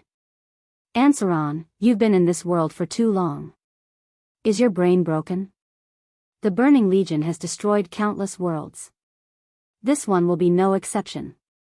Ansaron's face darkened. This is the only planet where the Burning Legion has failed more than once. Even Master Sargeras has lost contact here. Since they were talking about their boss, Asgalar couldn't go on. Since you're so afraid, let me take the lead. The Lord of the Abyss moved his fat, four-legged lower body, picked up the heavy double-headed double-edged sword, and left with a laugh. Ansaron stared at Asgalar's back and spat. Idiot. I'll let you and your men consume the dwarves' cannons. As one of the first higher demons to enter this world, the Dreadlord had a full understanding of the combat power of the mortals in Azeroth. Before Archimonde's arrival, if it weren't for the Lich's solidification of the fortress and the effect of protective cannonball, condensed by a large-scale magic circle, the Scourge Legion would have been defeated and attacked to the city of Lordaeron. If Lordaeron fell, then the entire Lordaeron continent would likely become a piece of iron again, and the Burning Legion would have no way to attack. Fortunately, Archimonde arrived. After a while, seeing Asgalar's mountain-like figure, the human warriors on the second wall didn't look good. Mograine spat down the wall. I thought only the Horde was unlucky. Chapter 938. A 15-meter-high wall was the limit that the Alliance's engineering team could achieve in a short period of time. Even if cement was better than the old stone brick wall, there were still various load-bearing and foundation problems. Mograine knew very well that if it was the Alliance from 15 years ago, the brothers could only rely on wooden fences that were 5 or 6 meters high to resist the tide of the Burning Legion. However, reinforced concrete and so on could be used to block zombies and ghouls. In the face of such a great demon that was 8 or 9 meters high just by standing, it was simply a joke with their lives. Not to mention the Abyss Lord that looked a bit like a dragon man. If they didn't stop him before he reached the wall, the 3,000 Alliance soldiers on the wall would die. Call for help. Mograine ordered. Immediately, magic messages, bugles that represented a strong enemy and a call for help, and the most traditional way of sending messages on horseback were launched at the same time. The experts of the Alliance and the Horde learned of the existence of danger almost at the same time. Thrall, who had just entered the third layer of the wall to rest, frowned. Not only the reaction of the Alliance soldiers, but also his keen perception of the shock coming from the distant ground. Although he hadn't officially become a shaman, Thrall's natural talent was unparalleled. Let's go up the wall and take a look. Leaving Varrock to look at the troops, Thrall immediately took Kane, Grom, Wajin, and the other chiefs and a group of personal guards to the third layer of the wall. The huge and terrifying figure in the distance was immediately reflected in the eyes of the experts of the Horde. Looking at this figure that was extremely similar to Manaroth, Grom immediately remembered the humiliation of being fooled. On the fifth layer of the wall, Kale, who had been pretending to be calm, was originally elegantly sipping black tea. Suddenly, his long golden eyebrows trembled, and his gentle temperament changed at that moment, becoming eager and full of fighting spirit. He was no longer the noble elf prince, and he could take the change in identity calmly. Because this was a sin he had done for the sake of family. For him, kneeling in front of the Sun Chaser King's court had already repaid all the kindness of his father, King Anastrian, who had raised him. All that was left was to wash away the shame of having once sided with the Scourge army. During this period of time, he had received a lot of supercilious looks. Wherever he went, the blood elves who used to be his compatriots would either openly or secretly point fingers at him. Thanks to Duque's effective guidance and suppression, the entire Alliance treated him and his followers fairly well. He did not deliberately make things difficult for them or exploit them, nor did he use them as cannon fodder or complete impossible tasks. It was because of the fairness of the Alliance that he desired to atone for his crimes. Facing the Burning Legion on Mount Hyjal was the stage that Kale, had been looking forward to for a long time. That's right. Only the blood of the Burning Legion could wash away the stain on his name. I, Kale Sunstrider, have never truly betrayed my own people. Even if I can no longer become a hero, I will at least become a man who can walk proudly on the land of Azeroth. The moment he received the magic message, Kale's eyes were filled with hope and desire. It's time for us Redeemers to take the field. The powerful warriors of the Alliance and the Horde are already at the front line. How can we fall behind? Yes. Your Highness. Caponia, Solarian, Solidre, Sagunnar, and other hardcore followers all stood at attention. They puffed out their chests and sucked in their stomachs, looking at their most respected prince with feverish eyes. Even if the world deprived Kael'thas of his noble status, in their hearts, Kael'thas would always be their prince. When Kael'thas opened the portal and arrived, the city wall was already full of Alliance and Horde powerhouses. There was a winding mountain road in the distance, and the left side was full of cliffs. Turalian pointed at the huge figure moving quickly along the winding mountain road and said in a worshipful tone, according to the intelligence that Lord Marcus, the commander of the Alliance, risked his life to retrieve, that huge half-dragon, half-human demon is the Lord of the Abyss, Asgalar. Excluding the giant bug Oro, who was destroyed at the camp at the foot of the mountain not long ago, he is one of the 6 leaders of the Burning Legion's invasion. He is quite difficult to deal with. What Lord of the Abyss? Isn't it just a matter of my axe? After playing guerrilla warfare for more than a decade, Grom had to learn the common human language, and then he seemed to have learned what it meant to be arrogant. Mograine pointed at the large group of demon guards around Asgalar, who were also around 5 meters tall. If you can rush to the fatty under the protection of so many demon guards and kill him, then I'll respect you. Grom's face turned red. Thrall grabbed Grom and said in Orc language, if Duque hadn't saved you, you would have been dead. For Duque's sake, don't argue with his subordinates. If you're a man, then fight on the battlefield. Humph. Grom snorted heavily. Turalian coughed and continued, according to the intelligence, those are elite demon guards. Unless you're a powerhouse who has stepped into the hero domain, or a mysterious person who is at or above the Radiant Moon rank, you can't effectively kill them. Thrall asked, even your cannons can't do it? Suddenly, a loud and boorish voice jumped out from beside Thrall's legs. If it's possible, your dwarf grandpa wouldn't be here. Thrall was shocked. Only then did he notice that there was a dwarf not far away from him. It wasn't Thrall's fault. The Lordaeron area where he grew up had never been a dwarf's territory. Even he had only officially seen a large number of dwarves after coming to Mount Hyjal. He wasn't used to it yet. Facing the tribe's giant looking down on him, Bran Bronzebeard was even more upset. What are you looking at? Do you believe that I'll shoot you if you keep looking? The tribe's giants all said in unison, humph. Turalian rubbed his eyebrows. I still don't have enough reputation to control these warriors. He could only try to smooth things over and pretend that he didn't see their conflict. Then, the job of covering up will be left to His Majesty Proudmoore and the other 4.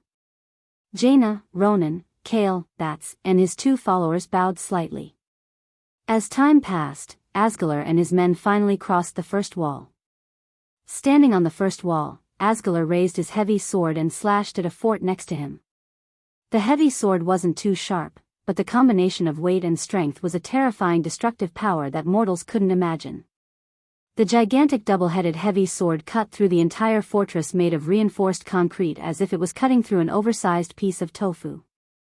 The sound of steel bars breaking and cement bursting could be clearly heard even from the second wall 200 meters away. Every single one of the soldiers of the Allied army held their breath. Chapter 939. The demon guards rushed past the Lord of the Abyss like a tide. The mid-tier liches behind the army worked together to cast a battle magic spell. It was a huge ice shield with a radius of nearly 1,000 meters. The cannonballs that crashed down were melted by the black icy aura in mid-air, unable to land on the demon guards at all. Ha ha ha. Do you see this? Lowly creatures. Weak creatures like you don't even have the right to join the Burning Legion.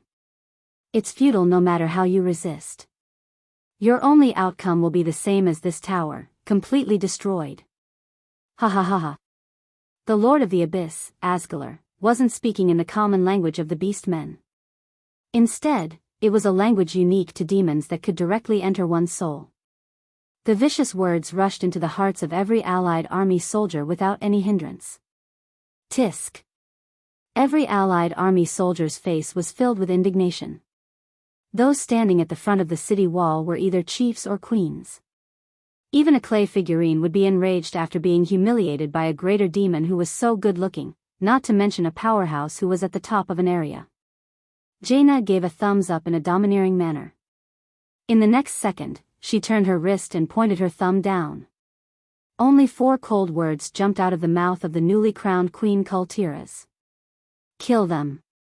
In an instant, the 5 radiant moon archmages at the front of the city wall emitted strong magical waves that could be seen with the naked eye. Ronan was in the center, Solarian was on the left, and Caponia was on the right. Arcane energy condensed into a thick soup around the entire Archer Tower. Behind them, Jaina and Kale, rose slowly. Under Jaina's feet was an ice pillar that was growing taller and harder than steel. Kale, floated in the air on a spinning pillar of fire phoenixes. When the purplish-blue arcane radiance reached its peak, the 3 arcane masters pushed out their hands at the same time. Arcane energy so dense that it was almost solid shot out. Go! Jaina shouted angrily. Kill! Kale, murderous aura burst forth. When the ice and fire magic that was large enough to overshadow an entire team of sky archmages converged into that unparalleled arcane energy, an incredibly destructive war spell had been completed. Heavenly River of Frost and Fire. It did not exist in any single person's list of spells, and even Morning Star wizards did not have the control to use it. Only those at the peak of the Radiant Moon realm could perfectly fuse 3 different types of tremendous mana together to form this incomparably terrifying war magic. The surging yellow, white, and blue elements easily overturned all the beings standing in front of the second city wall. It didn't matter if you were an elite of the Burning Legion that roamed the universe or an abyssal lord that wreaked havoc across the stars. Even a Breaking Dawn mage might not be able to unleash such a powerful move, so all of you had to scram. Even though the abyssal lord Asgalar was filled with arrogance, he didn't dare to open his arms and take this blow head-on. He had no choice but to cross his arms and hold his heavy sword in front of him. Bang! With a momentum that was 100 times more amazing than the monstrous waves hitting the reefs on the shore, Frostfire Galaxy easily destroyed all the guards around Asgalar. Even the abyssal lord, whose weight was measured in tons, had no choice but to be blasted 100 meters away along with the first city wall. The magic circuits of the 5 radiant moon archmages were empty, but their cloaks fluttered in the wind. Coupled with their proud expressions, everyone knew that they were feeling great. That's right. This was the ferocious might of magic. Annihilating hundreds of elite evil demon guards and liches with a single blow, as long as Mount Hyjal was victorious, the 5 of them would definitely leave a deep mark in the history of magic among humans and elves. Bastard. Bastard. Bastard. Mere scum, how dare you send me, Lord Asgalar, flying. Unforgivable. Asgalar, who had just crawled out of the rubble with his armor still intact, had the word disheveled written all over his body. Feeling greatly embarrassed, he didn't care about anything else. Carrying his huge double-headed heavy sword, he charged towards the second city wall like a high-speed train. He wanted to use his unimaginable strength to directly destroy the defense line that these little bugs were so proud of and smash them one by one under the heavy sword. Suddenly, a khaki figure that was only half his height blocked in front of him. Haha. You overestimate yourself. Go to hell. With the shocking impact of running at high speed, Asgalar launched a sudden stab with the heavy sword. In his imagination, even a mountain would be smashed by him, as if that kind of short and pitiful bug would definitely be smashed into pieces by the sword. He miscalculated.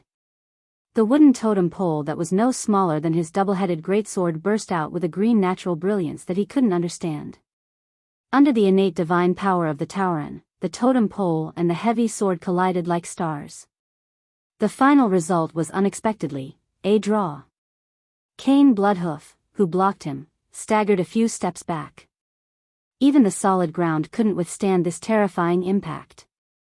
The powerful hooves forcefully kicked out stacked stone waves. Asgalar didn't have it easy either. Each of his legs took 3 big steps back. Finally, his 4 short legs couldn't bear his exaggerated weight, and he sat on the ground with a loud thud. This wasn't the end. Just before he sat down, the enraged Lord of the Abyss threw his terrible heavy sword at Cain. In the distance, Sal was so scared that his heart almost broke through the confinement of his ribs and flew out of his chest. Cain, who was still in a state of exhaustion after forcefully blocking the heavy sword, widened his bull eyes and looked desperately at the heavy sword that was inserted into his chest. I can't dodge it at all. Anyone could imagine that in the next moment, the highest-ranking war casualty since the start of the coalition war would be born. At this critical moment, a golden greatsword as wide as a door panel descended from the sky. Alexandros Mograine performed an extremely gorgeous jump slash and directly deflected the heavy sword of the Lord of the Abyss by a little. A slight difference could lead to a huge difference. The double-headed greatsword brushed past Cain's neck and cut off half of Cain's mane. It seemed that Cain's neck was bleeding, but people with discerning eyes knew that Cain's life was saved. Good job. Another gorgeous figure leaped high into the air. The violent scarlet axe drew the most amazing arc, crossed the space of 30 meters, and struck Asgalar's head with one move. With the smoke and dust raised when the Lord of the Abyss fell as the background, it was the figure of a powerful orc hero named Gromhellscream. I said that whatever Lord of the Abyss is just a matter of my axe.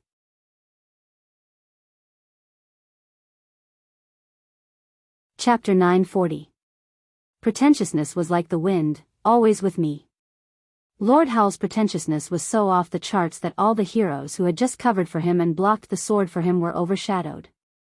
They all became mere background decorations. That's right. Without the cover of the 5 archmages, without Cain and Mograine to resist the attack of the Lord of the Abyss, Lord Howl could not find a chance to kill anyone. However, the beastmen, who revered strength, would not care about this. Their eyes would only see the sharpest, and also the last move that would kill them. All of a sudden, all the orc guards who had followed Sal to the second wall let out a fanatical roar. Oh oh oh, hero! Hero! Hero! The first warrior of the horde, Gromhellscream. After the chaotic roar, it was the uniform roar unique to the horde warriors. Oh! Oh! Oh! Oh! Oh! Oh! Oh! Every roar was accompanied by the raising of a weapon. The cold gleam of a sharp axe. The light of a heavy hammer. The cheers of only 100 people condensed the momentum of 1,000 people. The soldiers of the Alliance were also cheering, but unfortunately, it was not as enthusiastic as the Horde. After all, the last axe was not the hero of the Alliance. On the Burning Legion's side, Dreadlord Ansaron could not stop scolding, "Trash! Trash! You're all trash!" Since landing, the Burning Legion had not encountered anything good. First, Reki Winterfrost was inexplicably ambushed by the Alliance commander Duque. His head was chopped off, and even his soul was destroyed. Then, the seemingly powerful giant sandworm Oro was killed by the enemy's ultimate move. Then, there was Asgalar, who was full of momentum but was killed by the mortal heroes in a few moves. The 3 chief-level guys all died a little inexplicably. Glancing at the extremely calm Kazroga and Kazak, Ansaron knew that Sir Archimond would not enter the field before confirming that the other party had a strong enough powerhouse. Both of them were Doomguard-type demon lords with special abilities. This time, he had to enter the field. On the bone thrones near Anartheron, there were 5 dreadlords with the same huge bone bat wings sitting on them. Although everyone was a dreadlord, there were still different ranks among the dreadlords. After the former leader, Tichondrius, was killed, Anasrin was now the most popular replacement leader. He needed a perfect victory to propel him to the position of leader of the dreadlords. He suddenly had an idea. Humans, elves, and orcs are all lowly and weak. Let the endless Burning Legion destroy them. He had seen too many mortals fiercely resisting. But how many mortals could maintain such a high-intensity battle? Regardless of whether they used holy light or swords, as long as they were mortals, they would tire, get injured, and overuse their life force and spiritual energy, or even die. After interrogating the souls of the dead at Azhara's beach and the camp at the foot of the mountain, they knew that the total number of people in the allied forces of the three factions on Mount Hyjal was not large. It would not exceed 200,000 at most. The Burning Legion's numbers were 10 times that of the allied army. And most of them were elites. After a little thought, Ansaron sent a small number of ice dragons and gargoyles in a rather sparse density. It would be too much of a loss if they swarmed up like before and were blasted down by the dwarves without even having to aim. Obviously, Anasalan's tactic worked. The Burning Legion's air force was larger in number but not too densely packed, forcing the Allied army's long-range firepower to pay more attention to the sky. Many times, the Alliance had to send the Griffins to contend with them. It was obvious that this was more effective for the Allied army to bleed. It was the same for the ground battle. The moderate but continuous attacks made the Allied army tired to deal with them. Basically, whenever the corpses in front of the city wall accumulated into a large slope, enough for the undead army behind to rush up, the city wall would be breached. In just 3 hours, the Burning Legion broke through 5 layers of the city wall in one go and fought all the way to the 7th city wall. At this moment, with the Horde's heroes as the arrowhead, the Allied army launched an extremely fierce counterattack. Under the cover of artillery fire and elven arrows, the Allied army actually fought their way back from the 7th layer to the 1st layer. What infuriated Ansaron was that the Allied army pushed a large number of fuel barrels and directly set fire to the mountain path. The intense fire with a temperature of over 1,000 degrees made it so that only the air force could pass through. Ansaron once tried to get the liches to use frost magic to extinguish the fire, but the effect wasn't ideal. Often, as soon as the fire was extinguished, more black oil would flow down from the mountain, and the fire would continue to spread along the black oil. And because of the solidified magic array on Mount Hyjal, no matter how fierce the fire was, it was only within the range of the mountain path and wouldn't spread up the mountain. This fire bought the Allied army more than 3 hours. The second time, Ansaron thought that the Allied army no longer had the black oil, so he ordered the Scourge Legion to launch another fierce attack. In the end, Ansaron was shocked to find that there were 7 more layers behind the original 7 layers of city wall. This time, they fought for another 3 hours. Then, it was the Horde who led the counterattack and chased the Scourge Legion back. After hundreds of dark specters were destroyed in a row, Ansaron received a piece of news that drove him crazy. The Alliance was frantically building the city wall along the winding mountain path at a rate of 1 layer per hour. That's right. Our mortal army can't outlast the Scourge Legion, but we can stall for time. If we can stall for 3 days, it will be the Allied army's victory. After realizing that the Allied army didn't mind stalling for time, Ansaron felt like he had been slapped in the face several times. No way. I have to do it myself. All of you, follow me. Behind Ansaron, 5 dreadlords followed. In front of him was a tidal wave of Abomination army and a group of about 100 Death Knights. Hundreds of hellfire over 10 meters tall held down the rear. In the sky, a huge death dragon was slowly circling, and thousands of gargoyles were flapping their black wings. The high-level dreadlord, Ansaron, was out.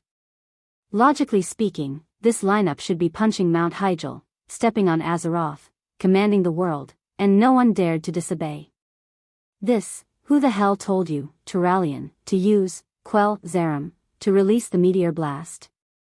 And who told you, Mograine, to use, Ashbringer, to release the despicable Thunderbolt? You broke the rules. All of you broke the rules. Where's the referee? Yellow card. No. Red card and 100-game ban. Who are you? Who the hell are you? Ah, Yamit. In the face of the menacing Allied forces, Dreadlord Ansaron and his men beautifully pounced on them.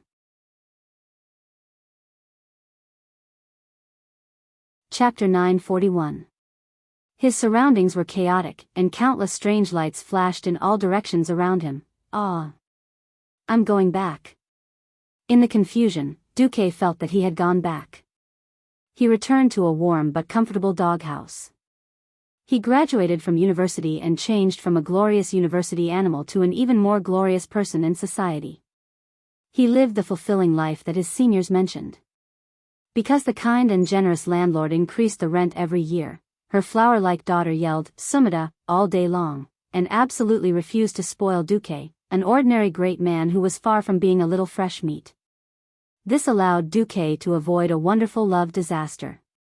Therefore, the single dog Duque decisively moved to a cleaner and tidier urban village. He lived in an independent kingdom that cost 1,000 yuan per 10 square meters. He lived almost every day at 2:00 in the morning, and he had to enjoy the scenery outside the window of the 3-hour subway. Ah! So comfortable. There were aunties dancing Little Apple at 10:00 at night. There were commercial flights flying at 3:00 in the middle of the night.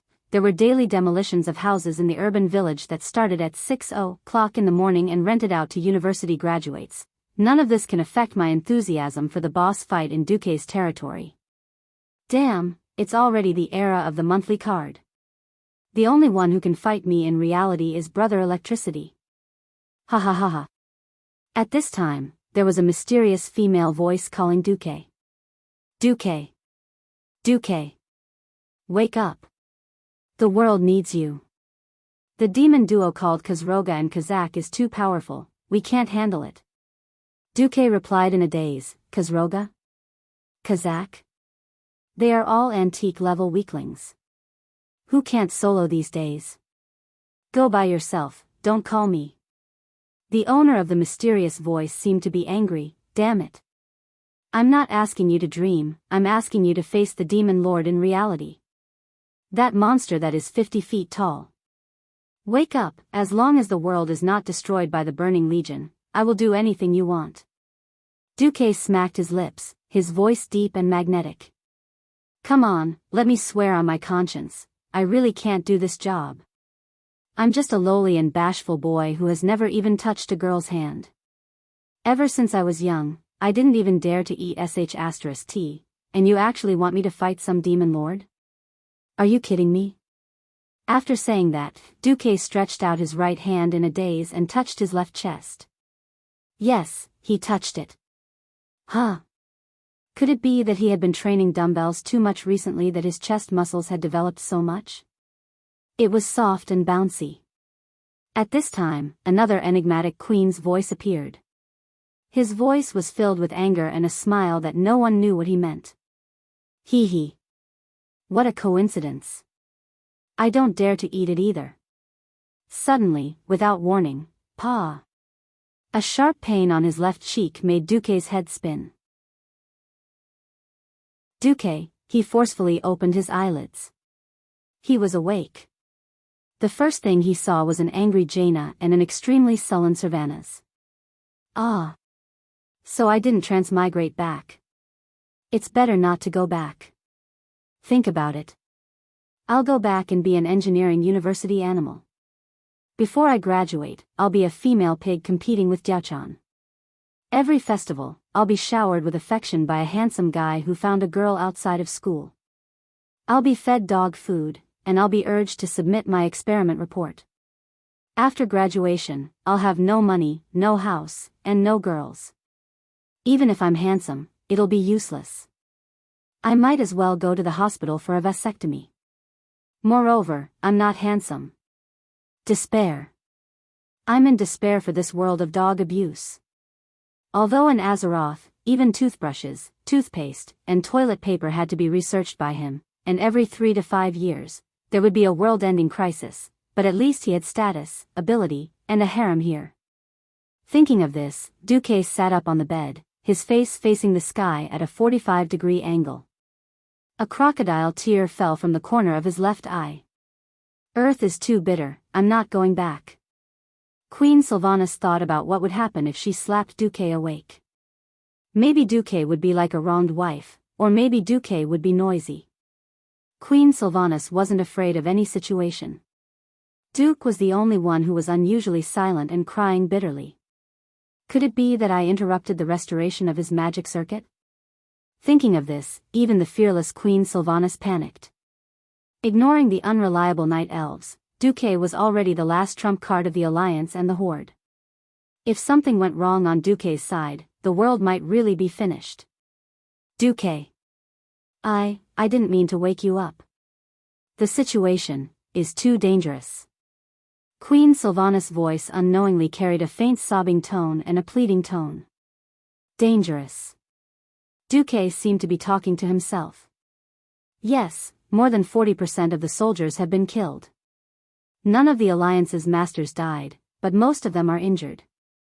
The key is that we can't win against the two demon lords. Now, Mograine and Cain are at the front, Jaina said quickly. Duque suddenly fell silent. After a full 3 seconds, he suddenly came to his senses and grabbed Queen Sylvanas and Jaina's hands. Wait until we defeat the Archerons. If I'm still alive, I'll be with the people I love and love me forever. The first half of Duque's sentence was not wrong, but the last sentence made Queen Sylvanas furious. Wait. You still want to be together? It's fine if the three of us go. I've tolerated Lucia before me. Are you going to add those cats and dogs and messy women? Queen Sylvie suddenly smiled. Her smile was as bright as a flower. Duke? Yes? Your body, are you sure it's okay? Like the magic circuit or something? I'm fine. Duque, who didn't know that a disaster was coming, seemed to be still in a daze. Then, justice fell from the sky, and Queen Sylvanas slapped Duque on the right side of his face. You little bastard. This scene left the bystanders dumbfounded. Queen Sylvie stood up abruptly and rushed to the door with large strides. Suddenly, she stopped. With one hand on the door frame, she did not turn around. Although you're a bastard, seeing that you might be able to save the world, I agree. But I warn you, don't go too far, or I'll incite my sisters to leave you. After that, Queen Sylvanas strode out of the door, as if she was escaping. As soon as Queen Sylvanas left, Jaina also pulled back her hand that was held by Duque. She stood up, flicked her cloak behind her, and turned around. Haha. Duke Marcus, you think too highly of yourself. You actually want to take two queens at once? Who do you think I am? I'm the noble queen of Kul Tiras, Jaina Proudmoore. There's no way I'll give myself to a bastard who has a harem. After that, he used flash, and flashed out of the corridor. A few seconds later, Jaina's vague voice floated over from afar. If you can help me get revenge, maybe it'll be a different story. Why are all of you suddenly so arrogant? Chapter 942. At this moment, Sylvanas's voice drifted into Duque's ears from afar. If there's nothing else, quickly get out. There's a pause outside. You have 30 minutes at most, everyone is waiting for you. 30 minutes. That's enough. Duque smiled and lifted the quilt. Vanessa, who was waiting next to him, immediately stepped forward and handed over Duque's robe. Thank you. While putting on his clothes, Duque suddenly remembered, yes, Vanessa, the first slap on my left cheek was also from Sylvanas, right? Why did she hit me? Dear beast. Oh, Master Grand Duke Marcus. Hey. You did it on purpose, didn't you? A black line appeared on Duque's forehead. Vanessa calmly helped Duque tidy up his clothes while replying, No, it was a slip of the tongue just now. It's not like that on purpose. For example, Master Grand Duke Marcus, this is called on purpose. Duque suddenly had the urge to slap this talkative maid to death. But thinking that the Van Cleef family was actually loyal to him, he could only drop the idea. Although you swore in your dream that you were speaking from your own conscience, unfortunately, according to my observation as a mere maid, your conscience does not reside in His Majesty Proudmoore's chest. The maid continued to show off her venomous tongue. Master, although you swore in your dream that you were speaking from your own conscience, unfortunately, as a mere maid, your conscience does not reside in His Majesty's chest. Vanessa, who had undergone strict training to improve her manners, said in the most elegant and dignified manner and the most serious tone, the reason why His Majesty Sylvanas was so angry is probably because you could accurately pass through Proudmoore's breastplate defense line in your sleep and accurately grasp your conscience through the gaps in his clothes. At this moment, Duque only wanted to say, what the heck? In fact, Duque really wanted to ask the maid in return, if my conscience grew on your chest, then can I still touch my conscience to speak? After thinking about it, Duque gave up. If Vanessa suddenly had a brain cramp and fearlessly sacrificed herself to have a monkey with him, wouldn't she give birth to an enhanced version of the venomous tongue monkey? No, no, no. This scene was too horrifying. Duque decided to stop imagining it. Alright, in front of a great enemy, this kind of small matter should be put aside for now. After confirming his equipment, Duque strode out of the room. Since he was the boss, he naturally had the aura of a boss. As soon as he stepped out of the door, Duque discovered that Turayan was actually waiting at the door. However, Turalian's condition was a little bad. Not only was his armor damaged, but the holy light on his body was also a little weak. In the eyes of Pharaoh, who could sense the elements, every holy night was like a gigantic light bulb. Regardless of day or night, they would emit light and heat in the elemental domain, clearer than a lighthouse in the dark. Turalian's holy light energy was at most 50% of its peak.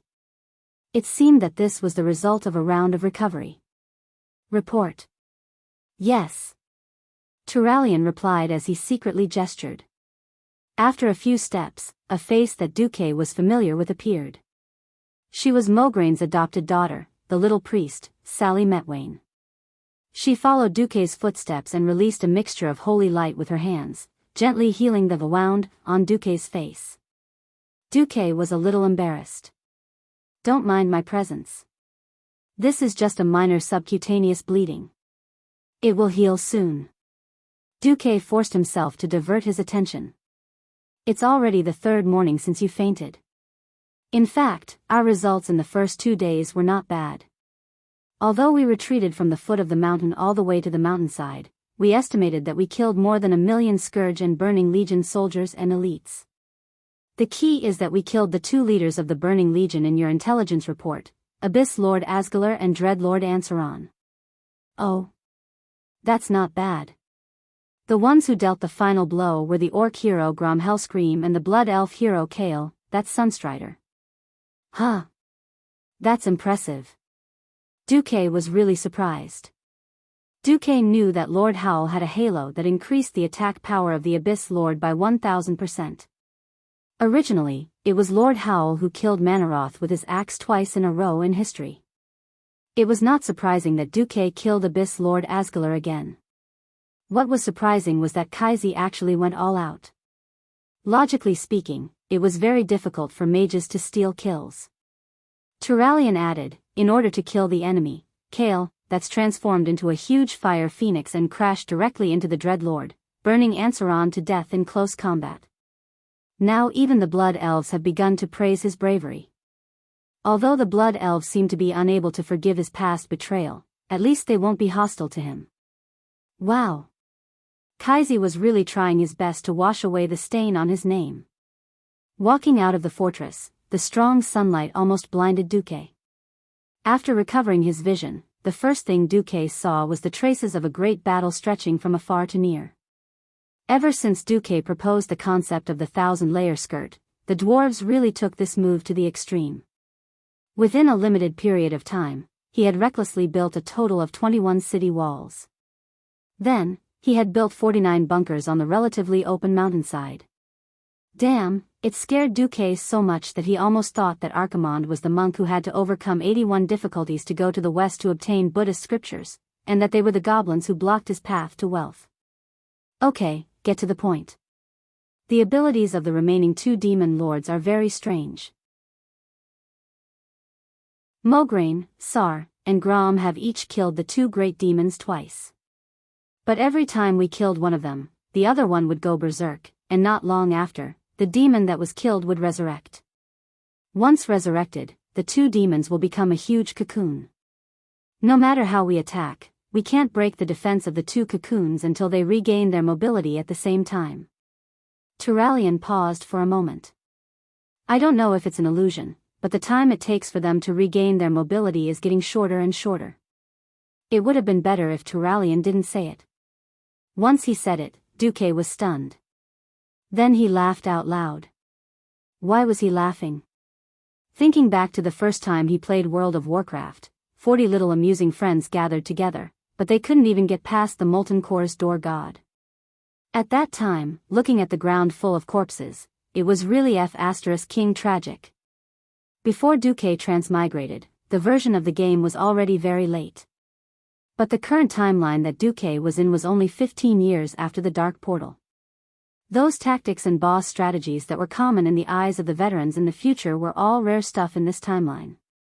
Sure enough, only at this time, the power of the transmigrators' cheat would be off the charts. Ha ha ha ha. Ha ha ha ha. The tricks of the Burning Legion's great demons are not bad. But I, Duke Marcus, have seen through everything.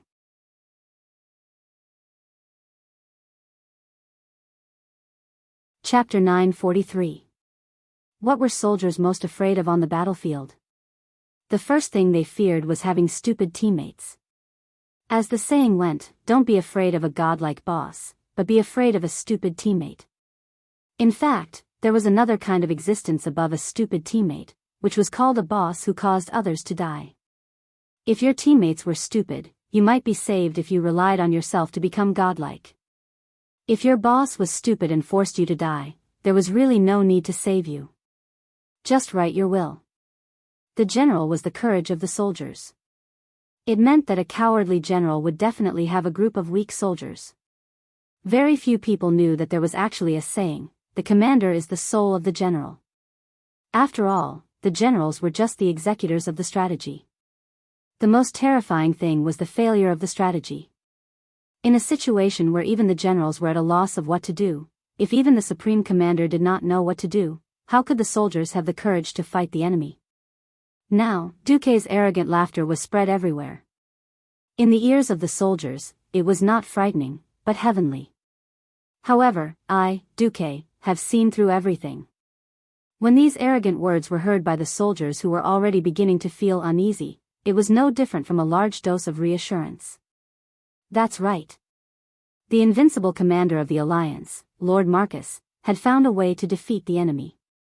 What else do we have to be afraid of? At times like this, the reputation that Duque had made could play an unimaginable role. Without the reminder of the officer, the veterans had already automatically remembered the various glorious achievements of Duque in the past. Since the first battle at the Door of Darkness, every battle Duque fought, even if he lost, it was a glorious defeat. It was true that he had lost Stormwind City, but he had burned 100,000 orcs and let Lothar take the head of the first orc chief, Blackhand. In the face of the crazy attacks of the tribe, he had been defeated, retreated, and felt helpless. However, Duque seemed to be the embodiment of the strong will of the human race. By continuously uniting forces that could be united, he still led the Alliance to become stronger and stronger even though he had to fight for tens of thousands of miles. In the end, he successfully turned the tables and defeated the orcs. It was the same this time. The death of the Calamity Army once shrouded most of the sky above the Rotterdam continent. However, Duque, the king, returned and led everyone to launch a counterattack. Tirisful Woodland was the only place left in Lordaeron. Apart from the Silverpine Forest, which was still filled with werewolves, most of the fallen areas on the Lordaeron continent had been recovered. That's right. That's right. As long as Lord Duke Marcus leads us, we will be victorious. Suddenly, in the distance, a wounded soldier with a broken arm struggled to run over, knelt on one knee in front of Duque, and asked excitedly, "Commander Marcus, have you found a way to win?" Seeing that the bandage on the soldier's shoulder was still bleeding, Duque couldn't help but feel a lump in his throat. "Yes, we'll use the heads of those two demons as tables later." "Thank you, Your Excellency." The soldier kowtowed heavily. Duque's bold words quickly spread.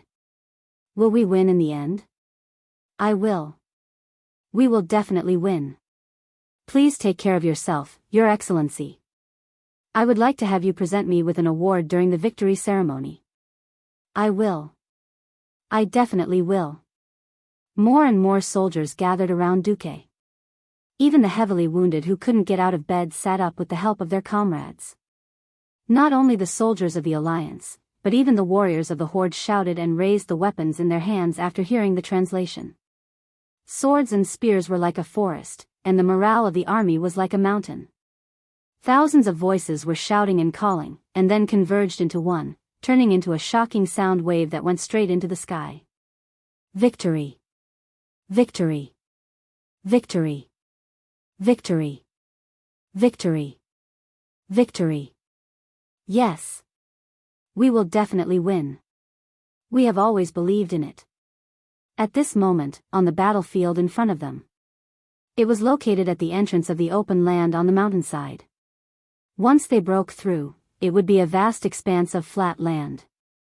Other than the blockhouses built by the Alliance, there was no other place to defend. Although the narrow road from the mountainside to the top of the mountain was starting to build a wall, everyone knew that the wall was really useless against greater demons of such a level. The mortal soldiers in the coalition army had no choice but to risk their lives and rush up from the sides of the cocoons before they exploded to support their allies on the mountain road and the city wall. This was to stop the small fries of the Burning Legion and not let them affect the experts of the Alliance to surround and kill these two demon lords.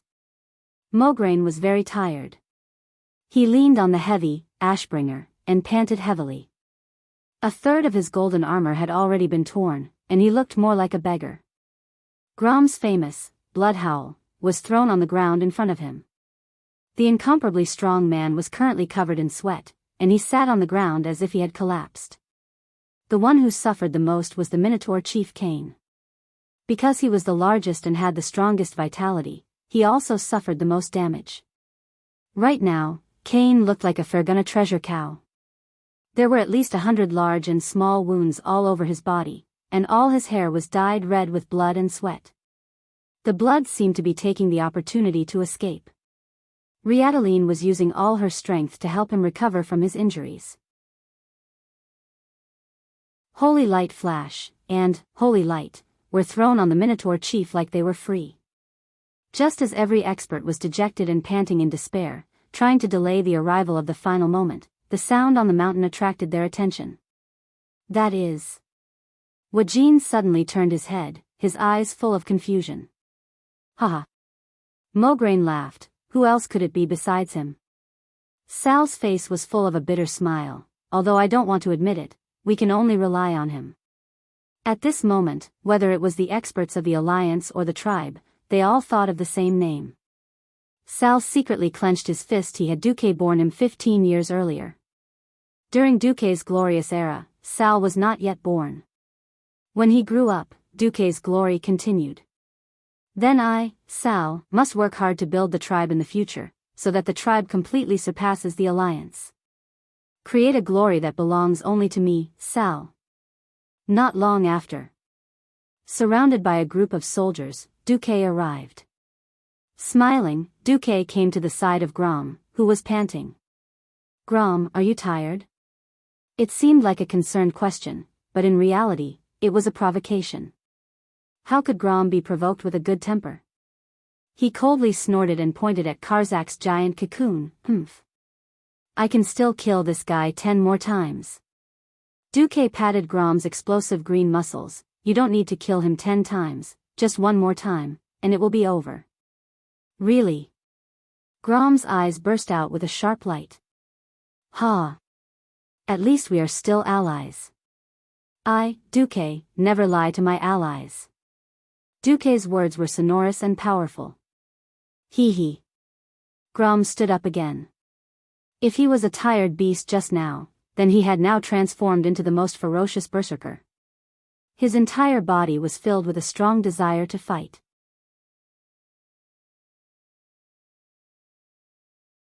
Chapter 944.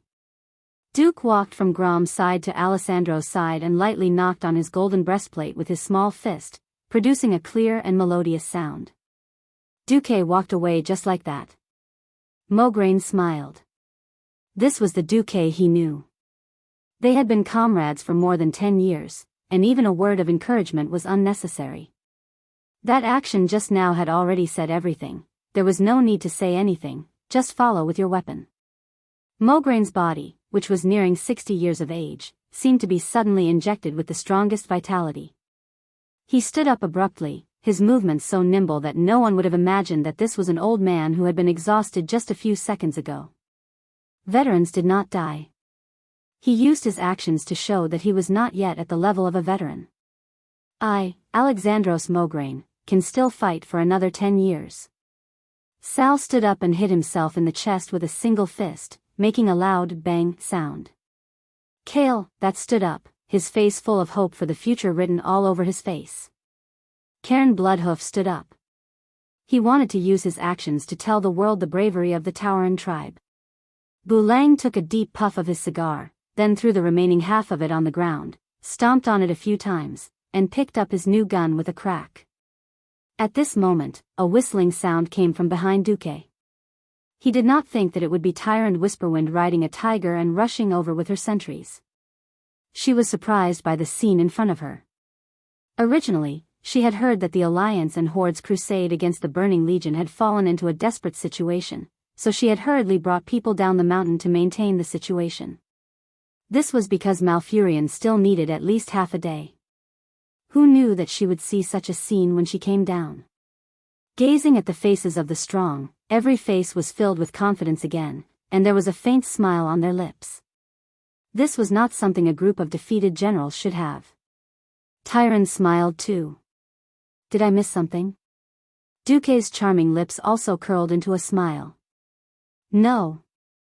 You came just in time. A good show is about to begin.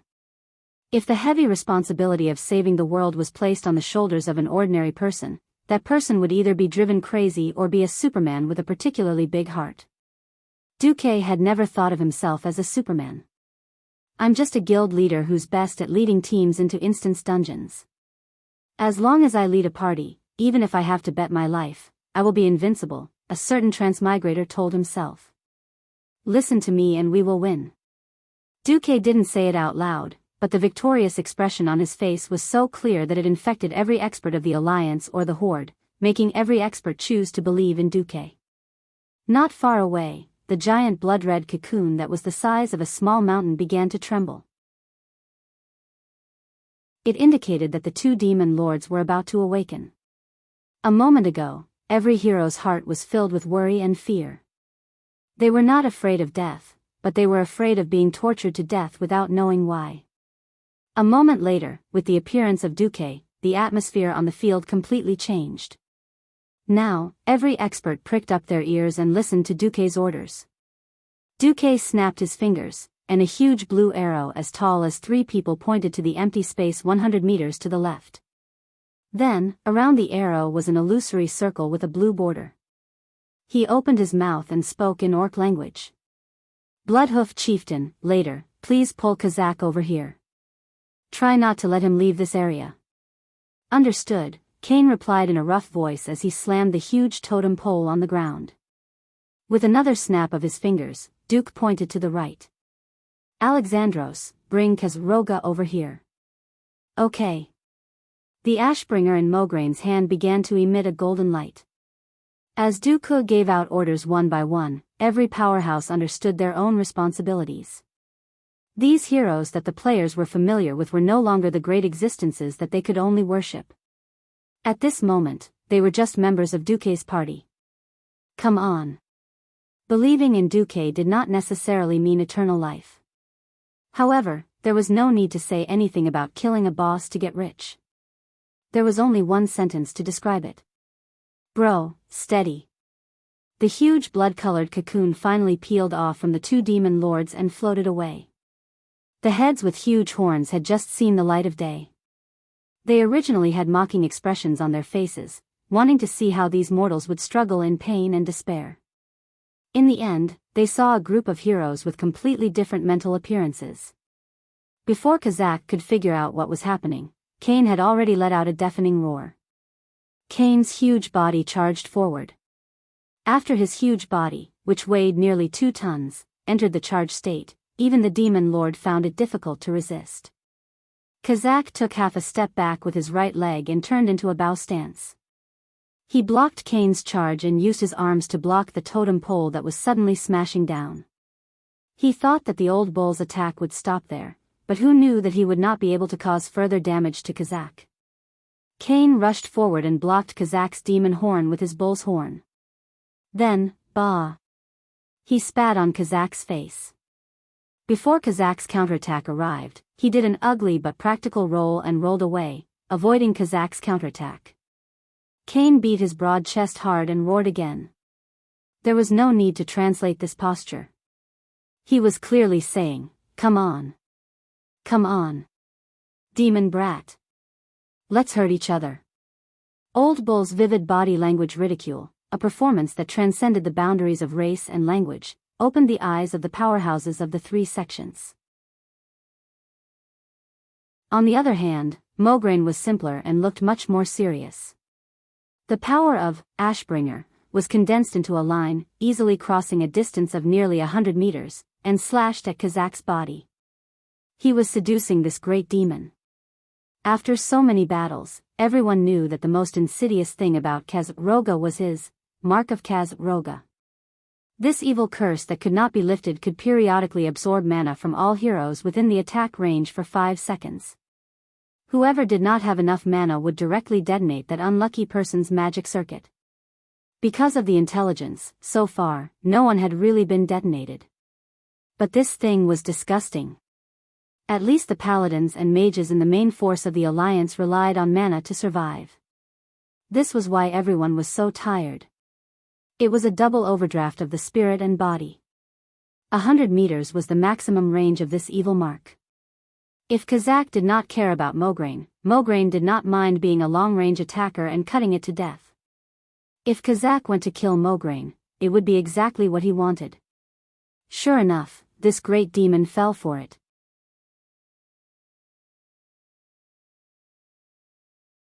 Chapter 945.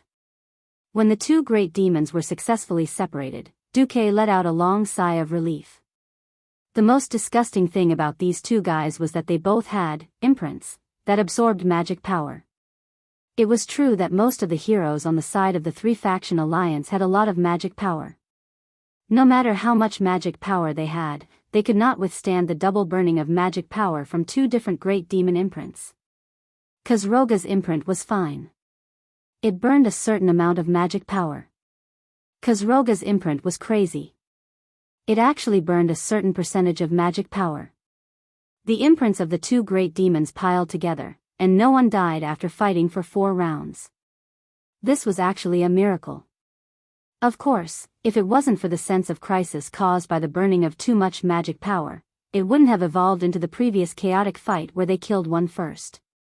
It was completely conceivable that if Duque did not come out, they would fall into a desperate cycle of endless resurrection of the demons on the opposite side. As long as the first hero died, it would be the beginning of the collapse. Now, it was completely different. The changes brought about by the difference in the details were immediately felt when the first imprint descended 30 seconds after the start of the battle. Those who had magic circuits immediately found that their burden was reduced by more than half. Huh.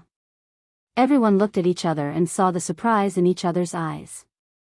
In the previous few battles, because the imprints descended on all the strong people at the same time, no one felt any difference.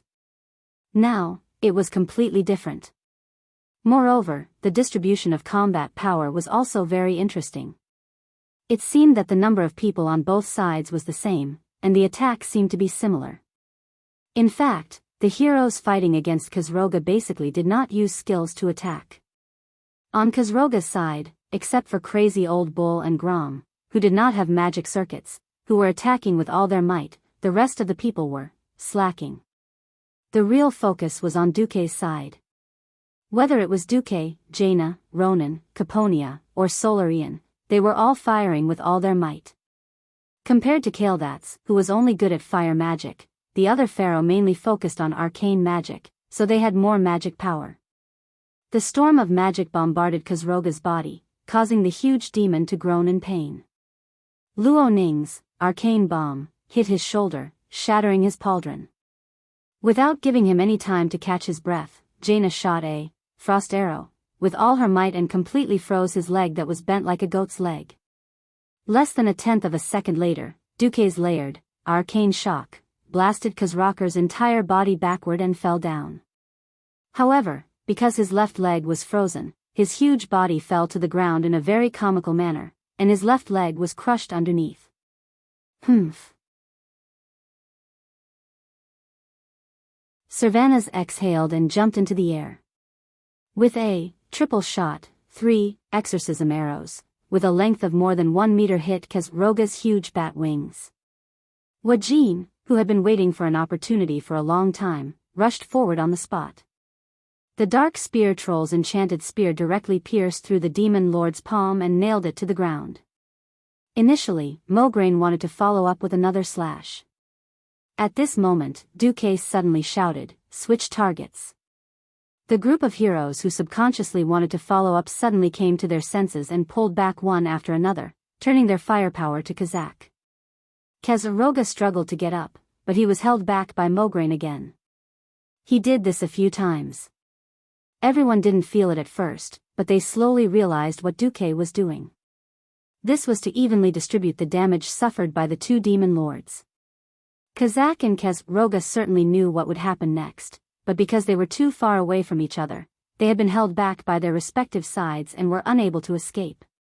They were simply unable to resist their own slide into the abyss of destruction. In Duque's retina, Duque, who had the leader template loaded, constantly fine-tuned the data with his will. After all, starting a team in reality was different from in the game. In the game, there would be a clear HP. However, in a battle in reality, a series of data such as the degree of damage to the opponent's armor, the condition of the body, the concentration of dark power flowing out, and other data could be used to make a relatively objective and vague judgment of how much HP was left. At this time, Duque was simply using at least 10 Radiant Moon Mages. He was also constantly commanding the overall situation and adjusting the distribution of combat power. This was not an easy task. In the game, Duque could use his identity as a team leader to teach disobedient team members a lesson. In reality, Duque couldn't stop the little Prince of Death from going crazy. For example, Grom Hellscream. His attack was high, and he hit hard enough. The problem was that this guy was too fierce. In the end, it was Cain who used his Berserker warrior body to carry the monster.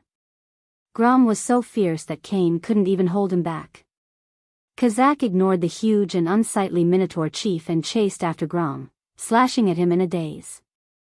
If it wasn't for the fact that Old Bull was asking for a beating in Kazak's eyes, and that Turayan would occasionally give Grom a protection blessing, so that Kazak couldn't use the huge Dragon King's blade to cut Grom, and Grom couldn't use Blood Roar to hit Kazak's face, who knew how Grom would die. Well, this guy was the kind of guy who would run out of his coffin even if he didn't die completely. Realizing that it was Turayan who stopped him and Kazak from hurting each other, Grom had the nerve to glare at Turayan fiercely. Okay, I'll change the description. Grom was the kind of guy who couldn't even be suppressed by a coffin. Finally, the time was right. Pull him together, Duque ordered. The 2 guys who were pulling the demon lord moved at the same time. Cain suddenly slammed into Kazak, using his totem pole to push away Kazak's claws. Then, he rushed over and hugged Kazak's waist. Even though he was less than half Kazak's height, he did something that no one could imagine. Cain slammed into Karzak, then turned around nimbly. In less than a second, he appeared behind Karzak, grabbed the root of Karzak's right wing with one hand, and grabbed Karzak's belt with the other. Hey Dash, this was, lifting him up high. On the other side, Mograine directly used Ashbringer as a small hammer and hammered it into Kazak's chest. At the same time, the 2 demon lords, who weighed more than 10 tons, flew up. With the momentum of Mars colliding with Earth, they each crossed a distance of 100 meters and crashed into each other. The 2 greater demons screamed at the same time. They had just raised their claws in an attempt to break free from the awkward situation of the collision, but it was at this time that a figure in a blue and white robe appeared on their shoulders. He held a staff in one hand and a sword in the other. Duque smiled faintly. Yo, you might die if I swing my sword.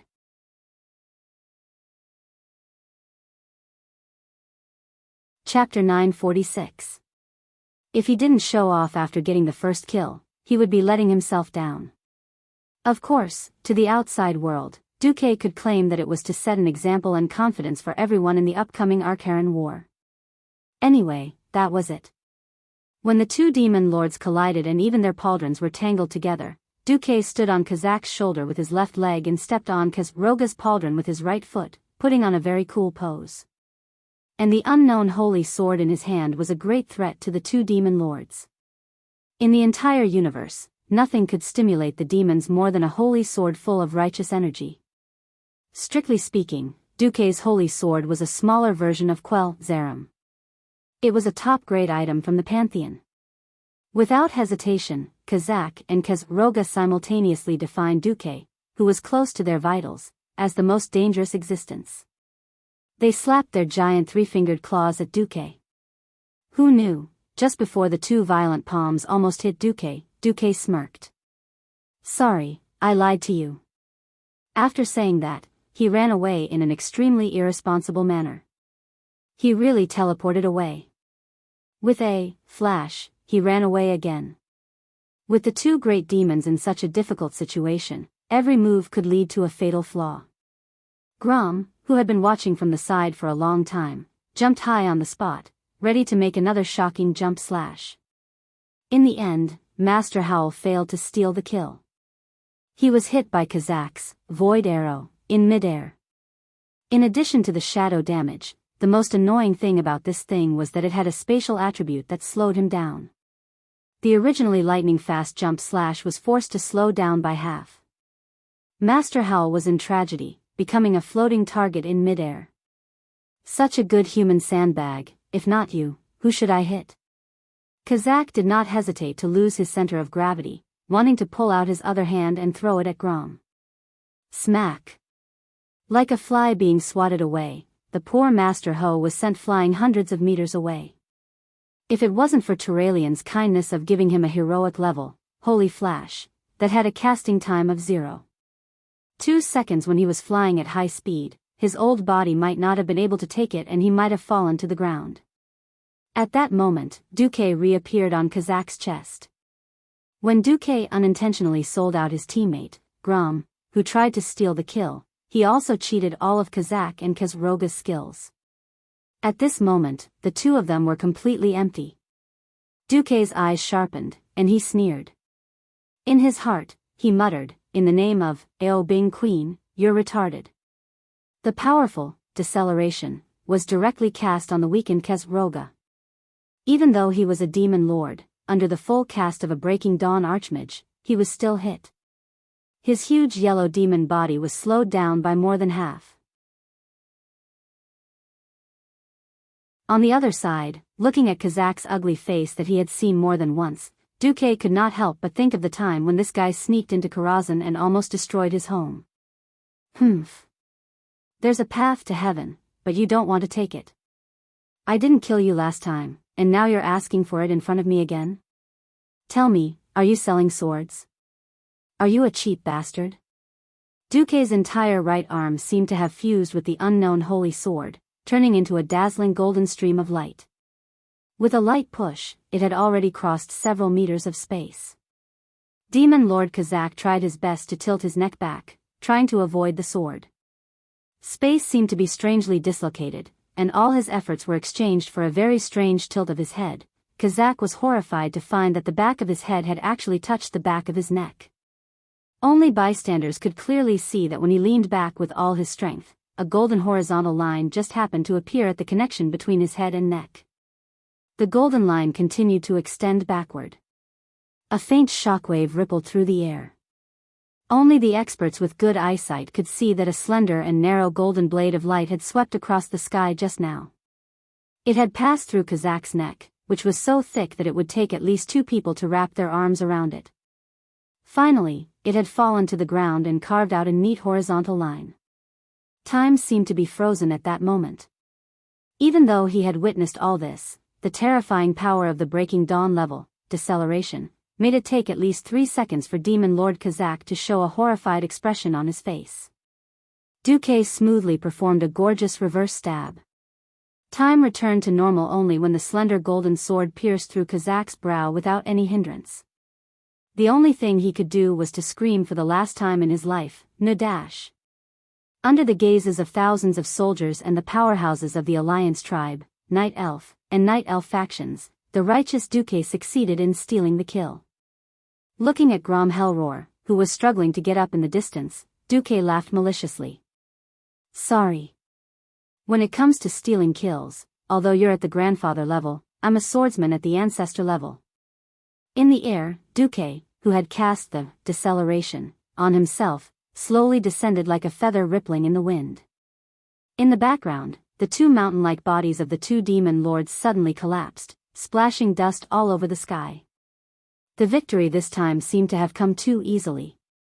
Instead, it made all the experts feel that it was unreal. Think about it, a large group of people fought to the death and killed these two demons twice. But the result? Brother Spring was resurrected with full health. Who could guarantee that these two demons would not resurrect together this time? At this moment, almost every powerhouse had the same question in their minds: are they dead? Cocoons? No. Then, did we win? We really won. Duque smiled and gave an affirmative answer. Yes. We won. His smile was light and breezy, and he had the means to turn them into ashes as he talked.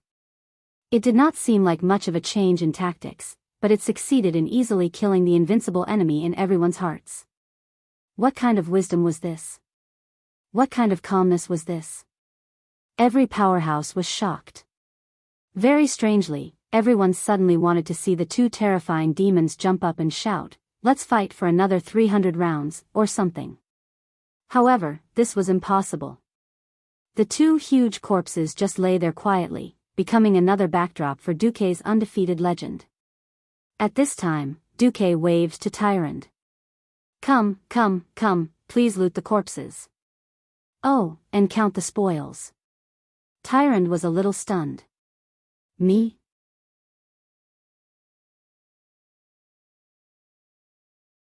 Chapter 947.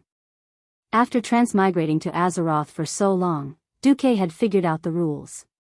The equipment dropped by the boss wasn't determined by the order in which it appeared in the game. Instead, it was determined by the boss's own level.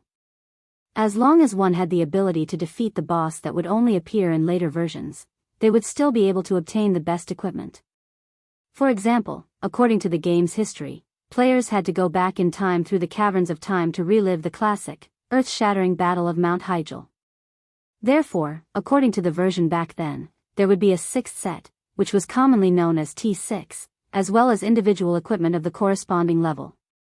Previously, when Duque dealt with Deathwing, he got better equipment, but it was a pity that it was too little. How could it be like now, where he had the chance to change equipment in batches? After coming to Azeroth, Duque seemed to have gotten lucky a lot. There were also cases of him looting all the items on Auro's drop list. But unless it was absolutely necessary, Duque did not want to loot the corpse himself. After all, Duque was still a little superstitious. Back when he was leading the team, Duque was very popular as the team leader. That was an era where only the team leader could loot the corpse. In one of the harvesting teams in the Molten Core, Duque took a druid called Nightwind and a warlock called Susaru in one go. The two newbies were covered in green equipment, and they got an 8-piece Epic Cenarian set and Vengeance set. They also gave each of them a T2 head. Didn't the team lack druids and warlocks back then? Duque did not understand. Why did the other 37 people go to Steel Stove Fort and scold Duque for being the Black Hand after he had trained two elites for the team? It was clear how much Duque was loved by the team members. Duque said to Nightwind, "You too, for the sake of the team's advancement, I did not hesitate to take the risk of being scolded by our brothers and sisters to train you in one go. Do you understand this kindness?" Yes. The two naive newbies nodded. Thus, Duque gained two hardcore fans. Yes, Duque was a lucky hand, there was nothing wrong with that. Alright, ever since Duque transmigrated, he actually felt that he was quite lucky. One could never be too careful. He had killed the tribe's first great chief, Black Hand. What if the old man couldn't keep his coffin lid down and came out to curse Duke's luck in the name of being the Black Hand? Thus, in order to prevent the curse of the Black Hand from attaching itself to his Kirin arm, Duke pretended to be impartial and allowed Tyrant, who seemed to be the most objective, to loot the corpse. As Tyrant rummaged through the spatial pouch that connected the souls of the two demon lords, she heard gasps from the side. Not to mention the fact that they were used to hardships, it was even difficult for them to find an epic-grade equipment. That group of people who had been slaves and savages for more than 10 years, of course they wouldn't have any good equipment. On the Alliance's side, the experts' eyes were filled with envy.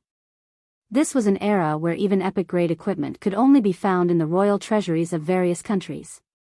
It wasn't the era where godly equipment could be found everywhere and epic-grade equipment was as common as dogs. Think about it, even a big shot in the Alliance like Mograine couldn't gather a full set of epic-grade equipment, let alone others. At a time when epic-grade equipment was extremely rare, there was actually a large pile of high-grade epic-grade equipment. Who wouldn't be tempted? Duque spoke. These epic-grade equipment are mostly spoils of war from the Burning Legion's conquest of various planets. Now, they are our spoils of war. Although the size isn't right, as long as a master-level blacksmith modifies it slightly, we can immediately turn it into our own battle power. Since the three factions are working together today, I won't hide anything. However, for the sake of better cooperation, I hope that we can set a rule for the equipment distribution here. Please speak. As long as it's reasonable, the tribe will accept it. Sar nodded. Tyron nodded nonchalantly. Sigh. The Night Elves had a large pile of good stuff from the High Elf Empire. At this time, the Night Elves were rich, so of course they didn't care. Duque said, first of all, no matter which side's hero, as long as he participated in the battle against the enemy leader, he is entitled to enjoy the spoils of war. Sar and Tyron nodded. If there was a share of the effort, there was a share of the spoils. This also meant that Duque wouldn't spit out the spoils of war from Reggie Winterfrost. Because that guy was killed by Duque alone. Secondly, the spoils of war will be distributed according to the principle of priority. If someone from the three factions needs that equipment, they will have priority to discuss it. If the discussion fails, the dice will be thrown to decide. After saying that, Duque threw a handful of 5 dice to the ground. Everyone can check the dice. Sar didn't move, but Wujin checked it carefully, weighed it, and then nodded. Finally, about the proportion of equipment distribution. I don't want to divide it according to who is strong or weak or who made the last blow. Those who are capable of participating in the siege against the enemy leader can have a share after the battle, regardless of whether they are dead or alive. Duque's proposal naturally sounded like the Alliance had the advantage, because the Alliance had the most heroes. In fact, Sar could tell at a glance that it wasn't a big problem. He ignored Tyrant, the only seedling of the Night Elves. The Horde had fewer heroes. But one look at their professions and you could tell that the Horde were all warriors. Sar hadn't become a shaman yet and was still a warrior. Wujin was also mainly a melee fighter, not to mention Grom, Kane, Varrock, and Brock, who were all muscular men. On the other hand, on the Alliance's side, all melee fighters were paladins. In other words, as long as the Horde took all the plate armor of the warriors, or left 1 or 2 of the most inconspicuous ones for the Alliance, there would be no problem. Duque's distribution plan seemed to have a lot of rules, and the benefits that should be given to the Horde were not reduced. Coincidentally, when he killed Auro, he didn't drop a single piece of warrior equipment. Duque let the others show it off, and that was it. He killed Ansaron and 5 Dreadlords, as well as the Abyssal Lord Asgalar, and the 2 Demon Lords Kazak and Kezroga. He had looted over 30 pieces of epic equipment in total. Maybe it was because Kazak and Kezroga had doubled their equipment, but the gloves that could theoretically be exchanged for a T6 set actually dropped 4 pieces of each type. The Horde didn't know what these things, which looked like they were made of scrap metal, were used for. In the end, Duque quietly took all 4 of the Forgotten Guardian gloves, which were used by warriors, hunters, and shamans, and gave them to Queen Sylvie and Lilith, as well as Aurelia and Sasha, who would be returning in the future. In exchange, Duque took out the blood-stained pauldrons and berserk shackles, which were specially used by berserkers, and gave them to Grom. Seeing how happy Grom was, Duque suddenly felt that he was guilty.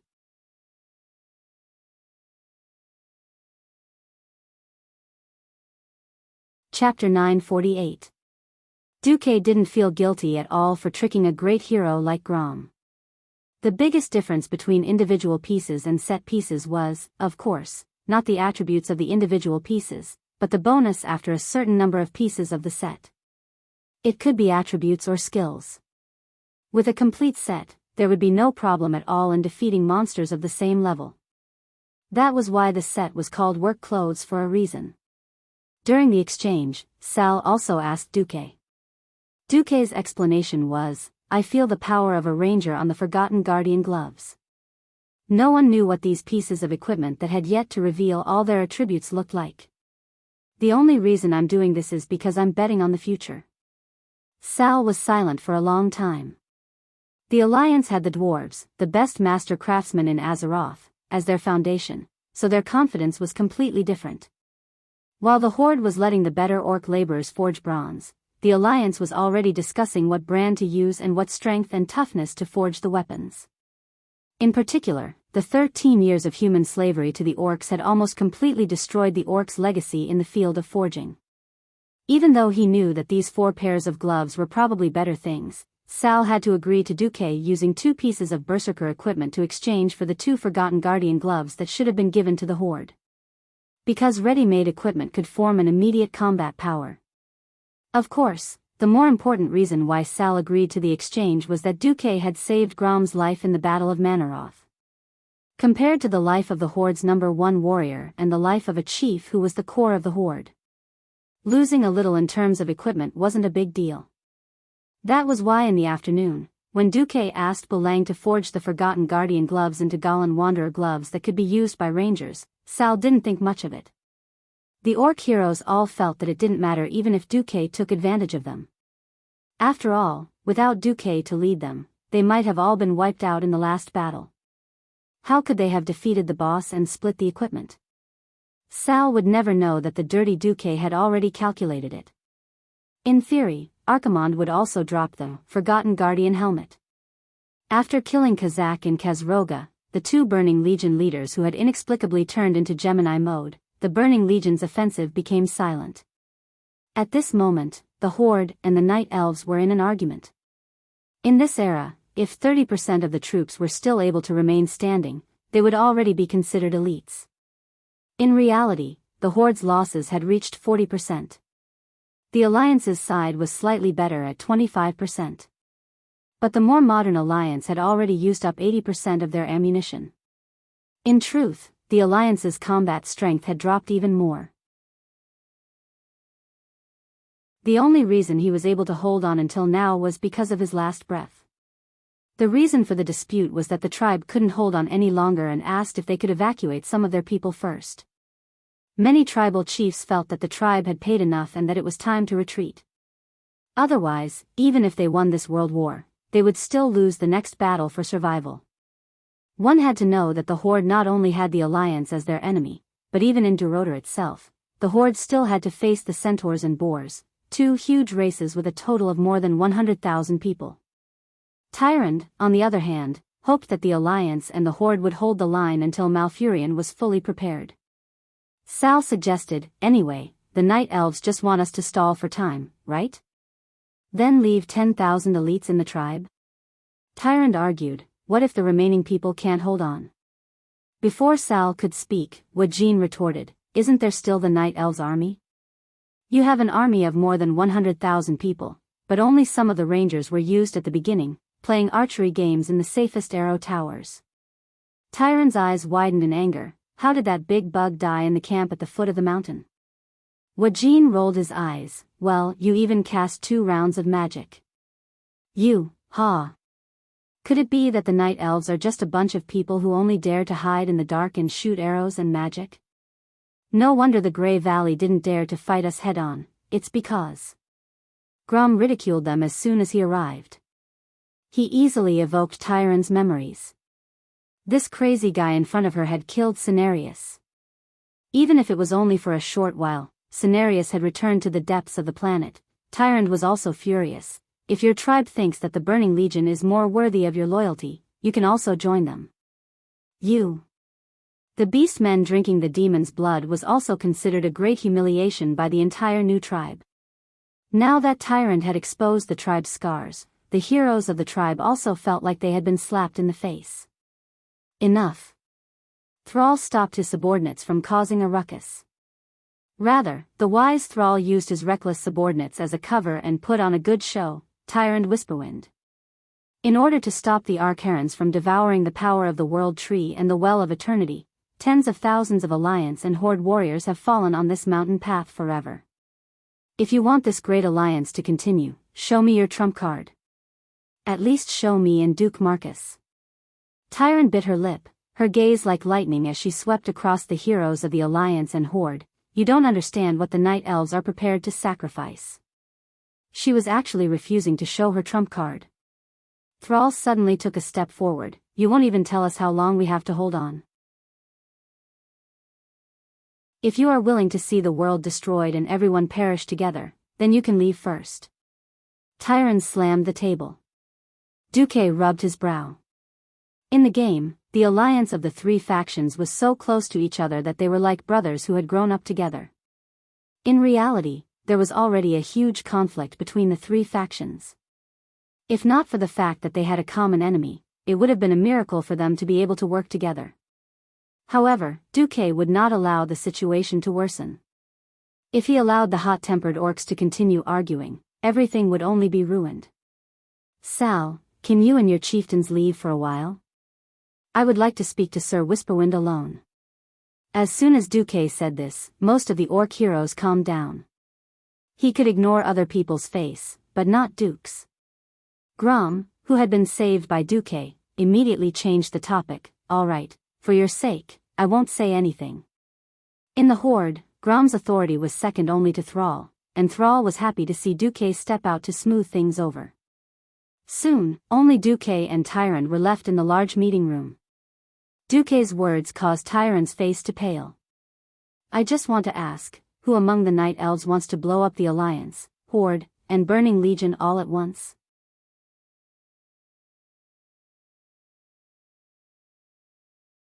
Chapter 949. Tyrant was so terrified that Duque only realized it when his face was less than 10 centimeters away from her. Like a startled rabbit, he subconsciously shrank back. Duque did not let Tyrant go. He pressed forward.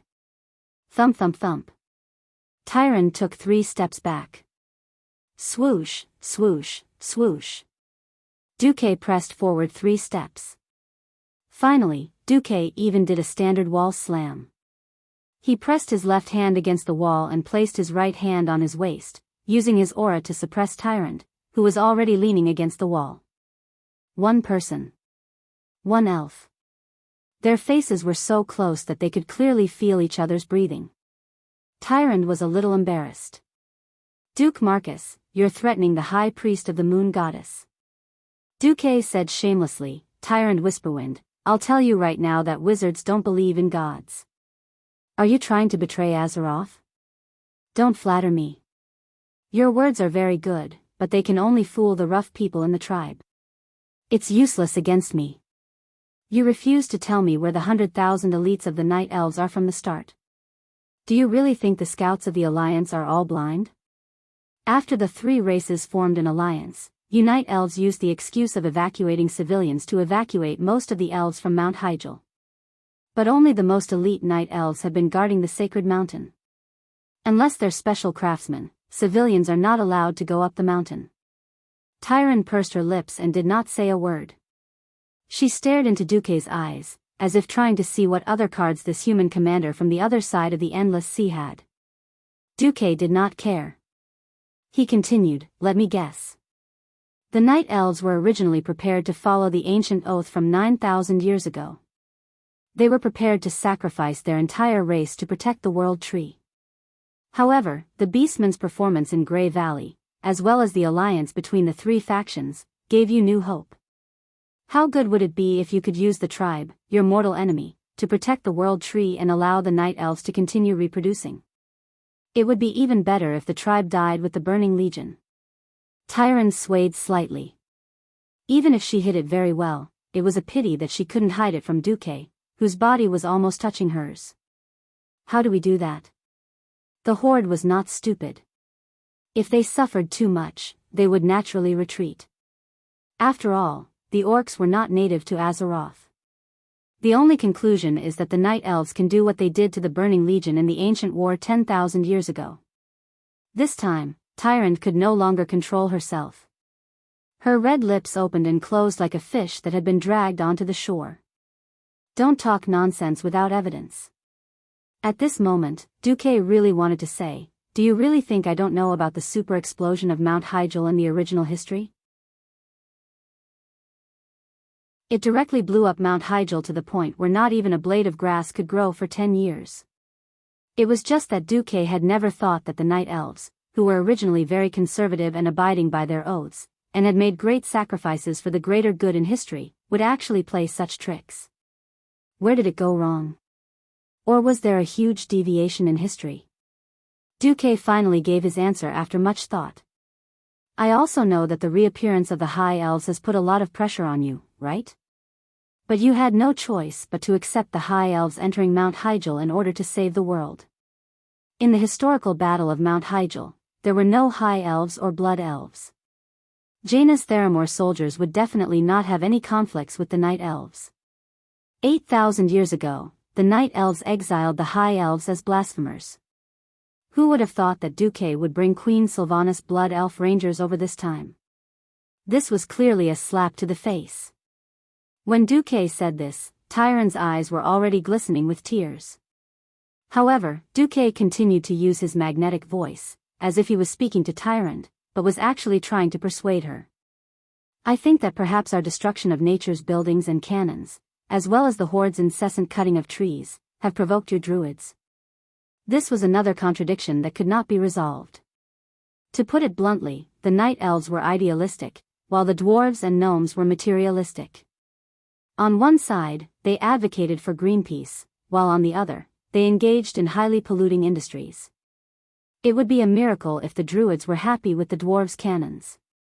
At this time, Duque's words had already caused Tyrande to tremble uncontrollably. Duque made the final blow to Tyrande. The one who put so much pressure on you and advocated for getting rid of those untrustworthy blasphemers and Cenarius murderer was Fandral Staghelm, wasn't it? This sentence was definitely a fatal blow. Tyrande's mouth twitched for a long time before she finally broke down and said, I'm sorry. I'm sorry. I've never thought of harming an ally. I really didn't think. Tyrande, who had supported the Night Elves for 10,000 years with her head and shoulders lowered, looked no different from a weak human girl at this moment. The only difference was that even though tears were already welling up in her eyes, she still did not cry. But when I think about the huge sacrifices we Night Elves are about to make. We have a cruel new neighbor and an alliance that has accepted our exiles watching from the sidelines. I can't calm down. Tyrande suddenly straightened her back, puffing out her chest and sucking in her stomach. From her bones, every movement she made exuded an awe-inspiring righteousness. Duque couldn't help but loosen his grip on the wall and take half a step back. All right, Your Excellency Duke Marcus, I'll answer your questions one by one. Your conjecture is only half right. But the explosion plan you mentioned does indeed exist. In the ancient war, the powerful guardian dragons were unable to stop the invasion of the Burning Legion. Why should we believe that you mere mortals can stop the footsteps of the demons? Even if the demons have been weakened by magic formations. Ugh, the power of the explosion is directly proportional to the number of souls sacrificed by the Night Elves. 100,000 elites were prepared to sacrifice themselves to protect this beautiful world. But how could we bear to see our remaining clansmen being bullied by cruel tribes after their sacrifice? How could we bear to see our beautiful forests being destroyed by wanton felling of trees? So dare I ask, isn't it too much to plan for the worst-case scenario? Furthermore, I haven't agreed to carry out Fandral Staghelm's plan. At this moment, Duque suddenly understood the true intentions of the night elves. They were kinder than he had imagined.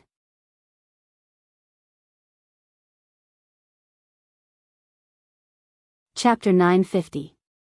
Archdruid Fandral Staghelm was an ancient night elf with a reputation that spread far and wide. He was already a prominent member of the Cenarian Circle when he was young. Staghelm's tall stature and fiery temper made him a difficult and powerful druid in the eyes of the world. He often talked back to his master because of that, but Malfurion named him as one of the most talented students among all of his students.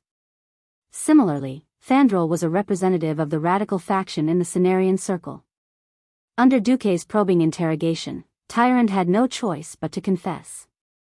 This time, the power of the radical faction had affected the strategy that Tyrande and Malfurion had decided on.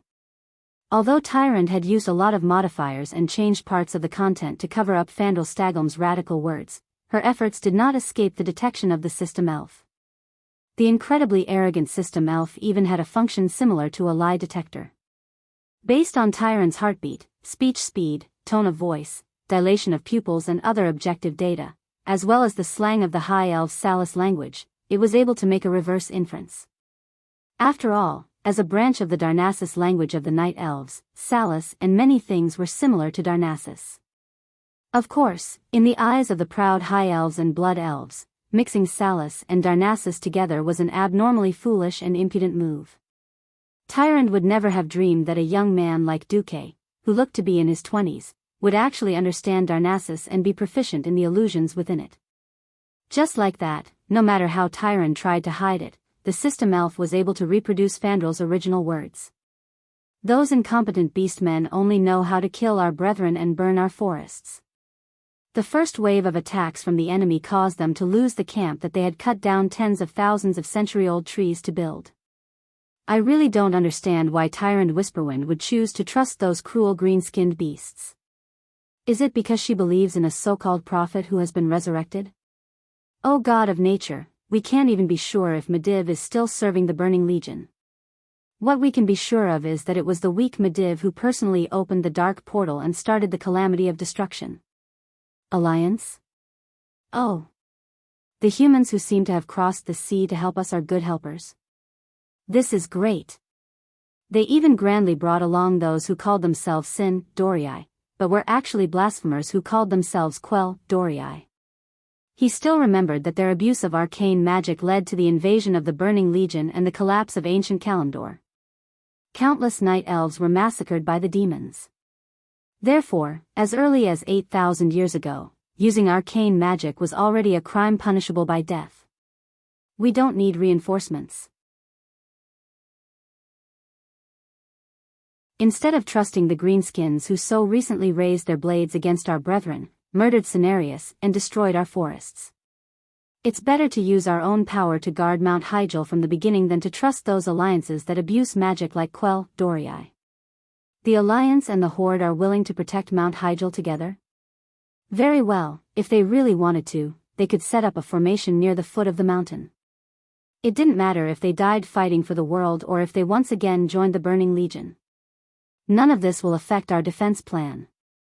In the worst-case scenario, when they become traitors to Azeroth, we can activate the ultimate plan and completely destroy them along with the demons. When Tyrande forced the Night Elves to set up a defensive line halfway up the mountain, Fandral spoke again. I don't believe in their will to fight. Of course, if they threaten to retreat, we will close the teleportation passage to Mount Hyjal and force them to fight to the death with the Burning Legion. This way, whether they fight to the death with the Burning Legion or become the minions of the demons in the end, it makes no difference to us Night Elves. When the system repeated Fandral's words, Duque felt as if he was forced to eat a slime monster like it was jelly. It was disgusting. Damn it, I've been with the humans for too long. I actually forgot that Fandral was so protective of his people that he went crazy. In the end, he completely fell into depravity and kept courting death. At this moment, Duque had the urge to kill Fandral Staghelm at all costs. Duque shouted domineeringly in his own spiritual world, System Elf, add the name of Fandral Staghelm to the first place on my private black book that has been passed down from generation to generation. Remind me once every first of the month.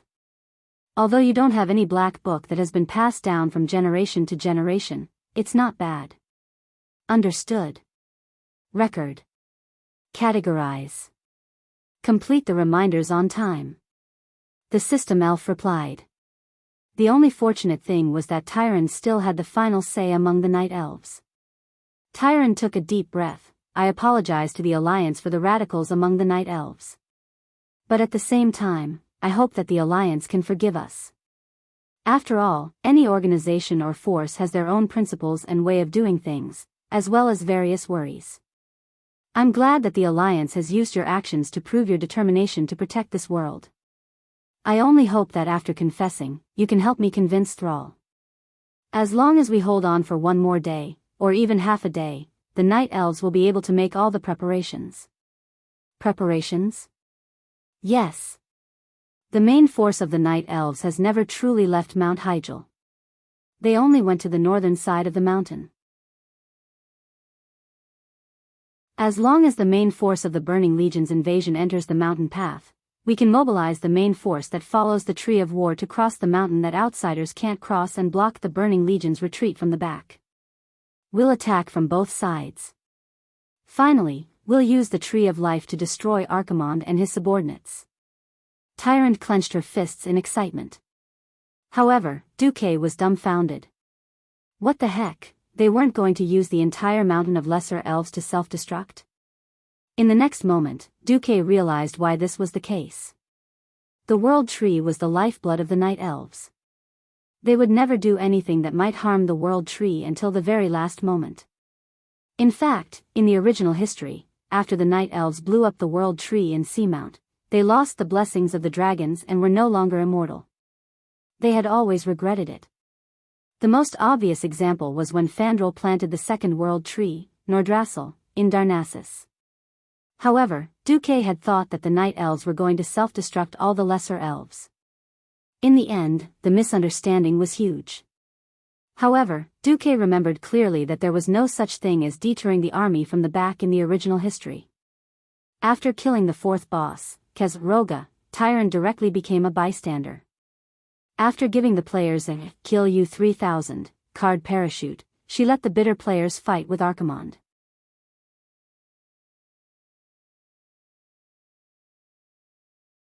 Chapter 951. Duque didn't blame the Night Elves for having their own thoughts. Even the Titans of creation had their own selfish motives these days. They would turn bad and fall. Look, didn't Sargeras learn bad things? Did he run out and start his own faction? With the intention of seeking common ground while reserving differences, Duke was very sincere in pulling the Night Elves, who were fated to be members of the Alliance, into the abyss of suffering that was the Alliance. Oh, it was a great united and loving family under Duke's control. Duque suddenly thought of something, and immediately reminded Tyrande, no. Mortals are useless now. We've already eliminated all the leaders of the Burning Legion's invasion force, except for Archimonde. According to Archimonde's habits, he'll personally take action soon. In front of him, all those who haven't entered the realm of heroes or are below the Radiant Moon realm are meaningless. Tyrande seemed very shocked. From the look on her face, Duque knew that empiricism was the death of one. Tyrande was one of the few who had witnessed the ancient war. She had seen with her own eyes that even the powerful dragons had to suffer under the horde of demons that blotted out the skies. However, the Night Elves were too secluded.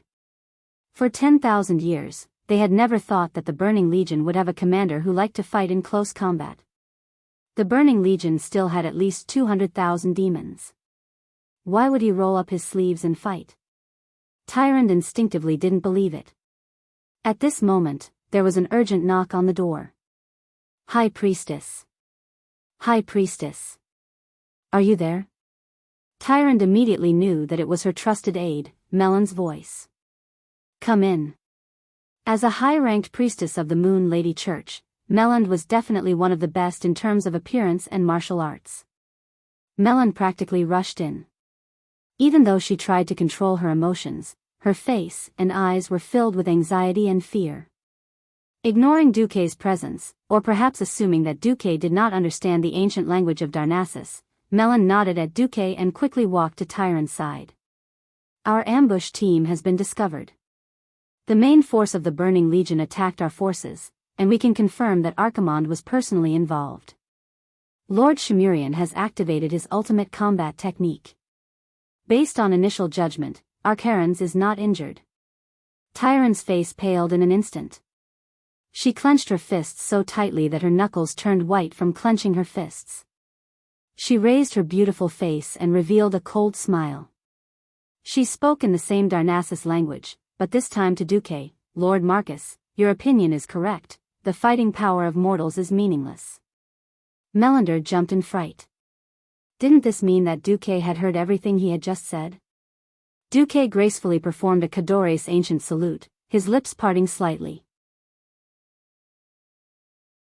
Vendel Oerinus Hindu. He paused for a moment before adding, Aner Endal Draken. This was actually a sentence made up of Salis phrases common to the Darnassus language. When put together, the meaning was, may the heavens have mercy on us and forget this failure.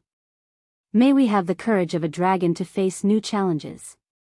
Duque's words were gentle and kind, filled with wisdom and determination to fight against evil.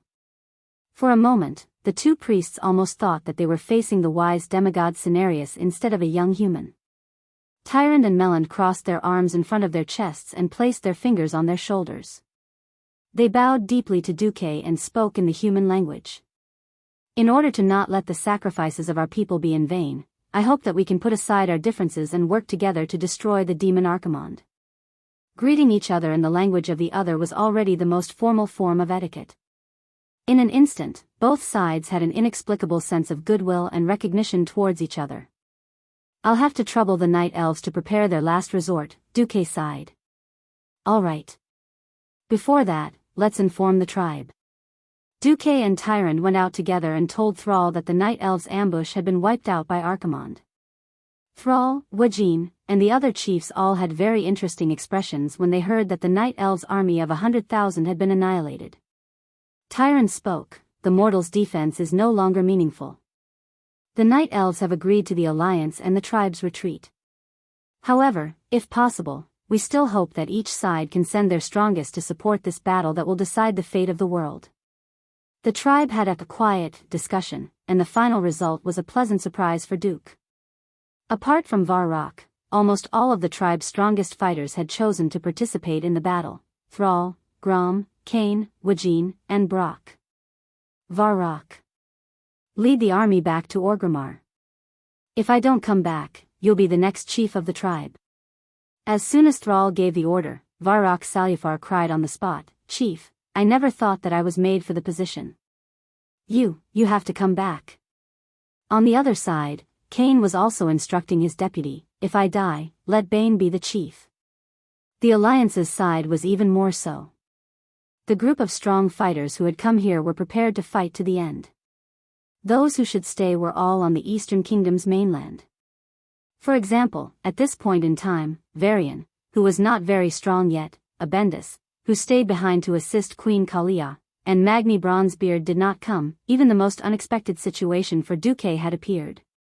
Jaina was actually instructing Aegwin, if I don't come back, go find Jaina Goldsword. I think she might have a child with my father. If not, he or she is the next king of Kul Tiras. If not, just make one up. Anyway, the legacy of Kul Tiras cannot be broken. Perhaps some people would ask, but Azeroth had been destroyed. What was the point of inheritance? This was related to another secret plan of the Alliance. Before Duque brought the large army to Mount Hyjal, he had announced that if they lost, he hoped that the remaining kings and leaders would lead all the survivors to open the dark portal again and find a way to find a new planet. At the very least, they could let the people take refuge in Draenor first. It was precisely because of this that the countries could send their strongest fighters to participate in the war without any scruples. The sun was setting. The army retreated from the portal like a tide. The tribe returned directly to Duroder. The Alliance soldiers teleported to Theramore. At this time, the strong fighters of the three sects had already gathered around Duque. Queen Sylvie smiled, Duque. Did you foresee this outcome? If everything could be done with foresight, then the so-called life is just thousands of boring journeys dominated by fate. To put it bluntly, there are countless paths in fate, and there is no absolute right or wrong. As long as it is my own choice, I will not regret it.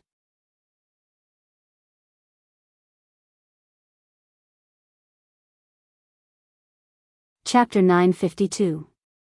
Half a day ago, at the foot of Mount Hyjal, the winner of a huge battle was decided.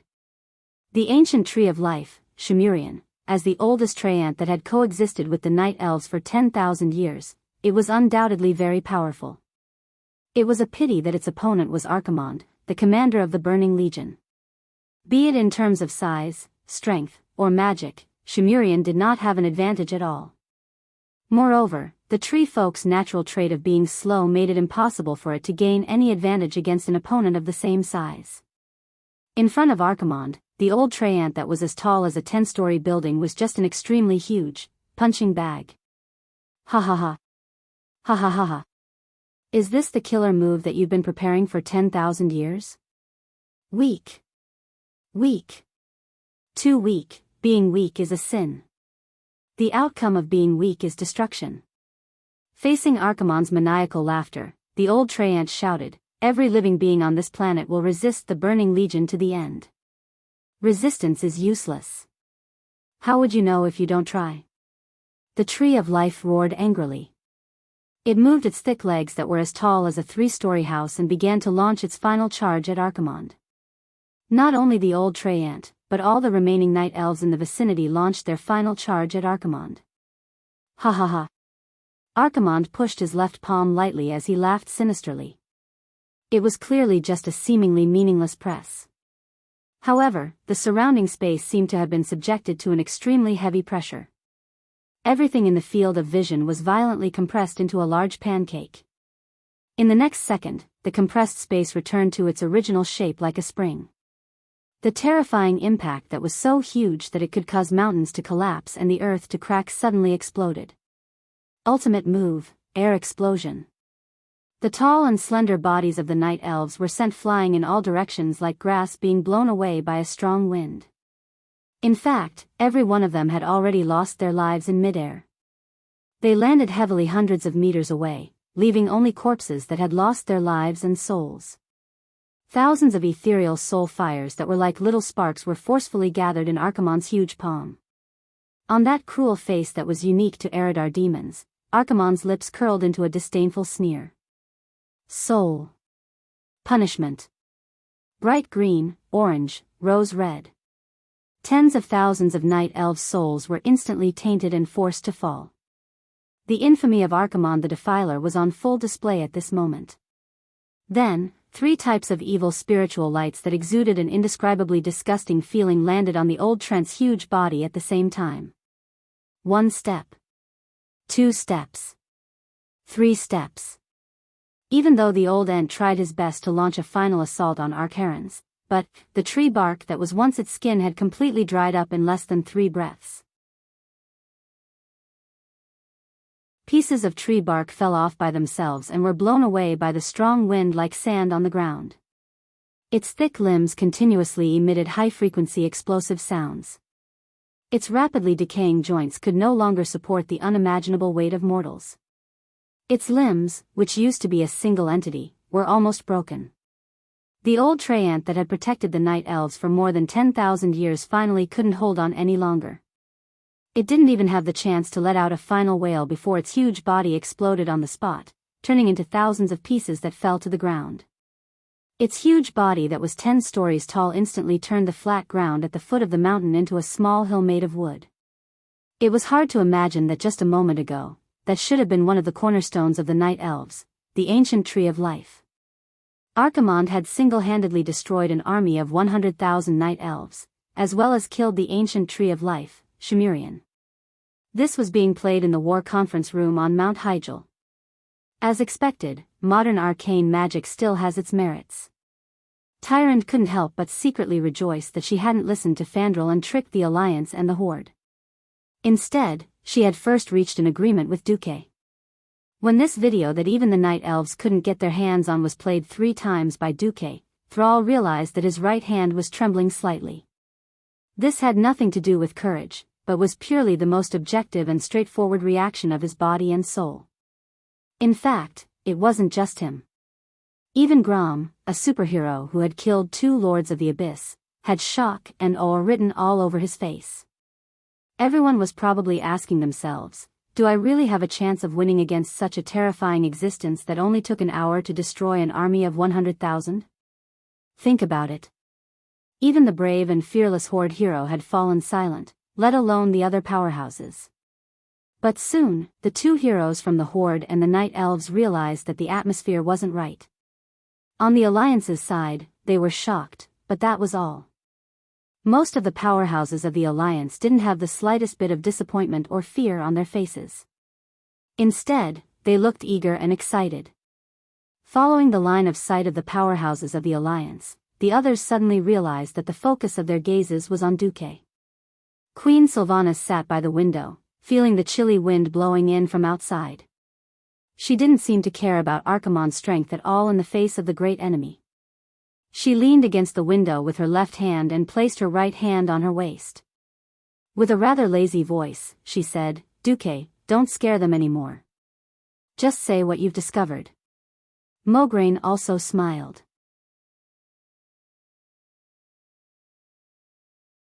I've learned to analyze the enemy's situation and predict the enemy's methods and movements for more than a decade, but I still feel that I'm far from you, Duque.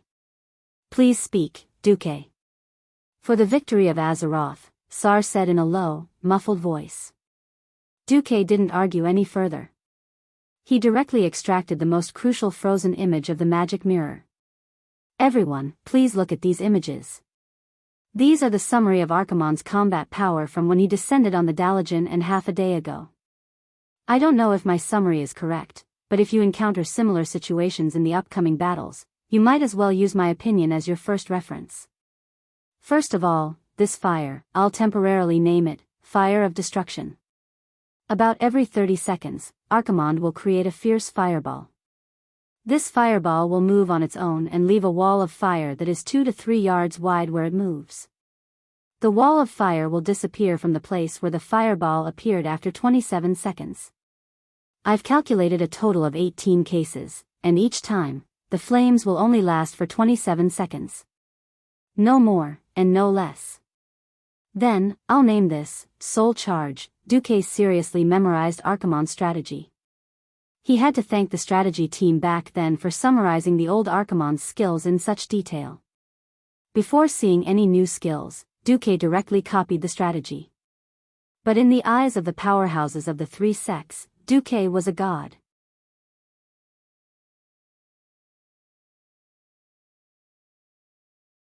Chapter 953.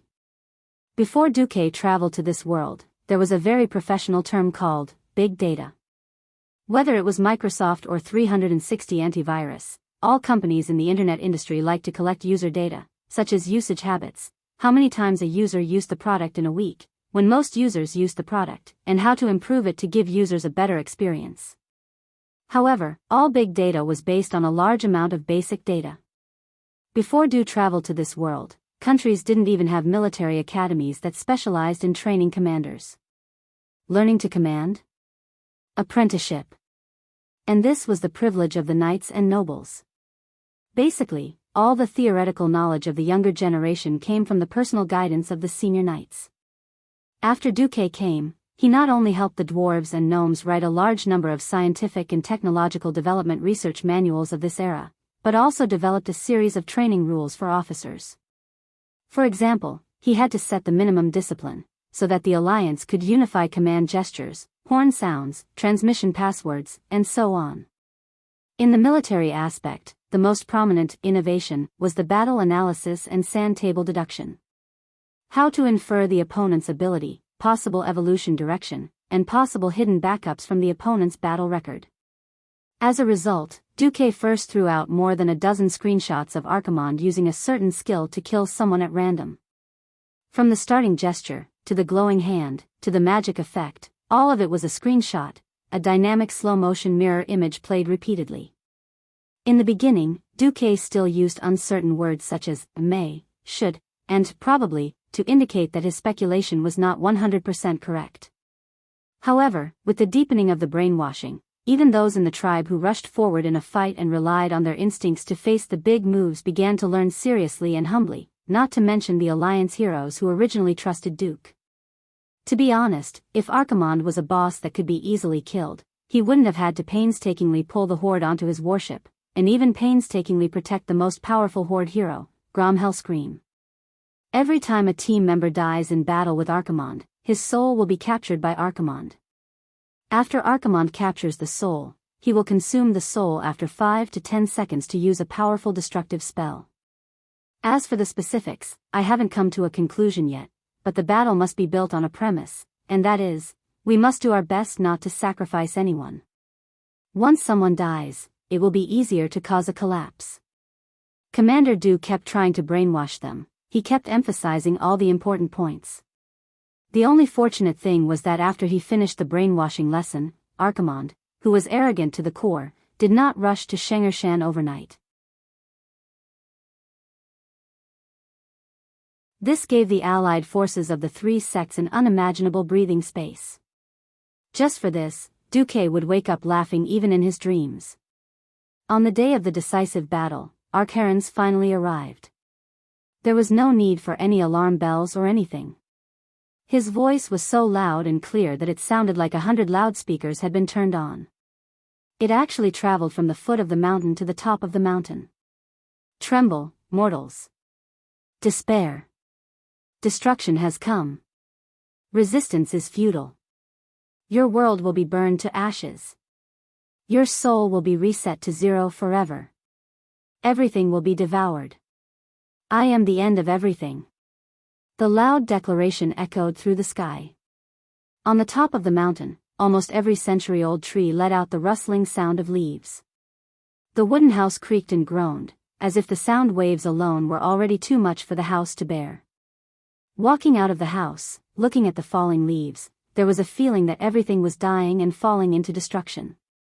From the top of Mount Hyjal, it was impossible to directly see the foot of the mountain, but this did not prevent the heroes from seeing where Archerons was through the red sky in the distance. Different from the blue sky and white clouds between the foothills of Mount Hyjal, Archerons was definitely a superhero who had his own background image and background music. Above his head, there were rolling violent red clouds. That kind of mud-like chaos, coupled with the dull sound that sounded like thunder. Everyone would feel fear, the only difference was whether it was more or less. Standing at a place where they could see the mountainside, Duque and Jaina stood side by side. In front of this super boss who seemed to move slowly, but could actually move more than 50 meters with a single step, Queen Sylvanas, who was an agile type of hero, became slow and unsuitable for scouting. Duque, Archerons' body, yes. This guy has grown taller again. Duque also had a bitter taste in his mouth. He also could not understand why a demon could grow taller after having more power. This guy was already tall enough. With a height of nearly 100 meters, any titan was just a dwarf in front of him. Alright, after this guy went to the foot of the mountain to play a round of massacre, he had grown to a height of 50 stories when he came back. The power of darkness on his body was so violent and vast. Just the aftermath that flowed out caused the entire mountain path and even the cliffs within a radius of nearly 1,000 meters to wither. The grass instantly withered. The trees decayed in the blink of an eye. Even the black soil that contained more moisture instantly dried up and turned yellow, turning an ominous brownish red. This was very similar to the cursed land near the Door of Darkness. The nearly 20-meter-tall city wall near the mountainside had once caused countless demons to suffer on the spot, but now it was like a toy.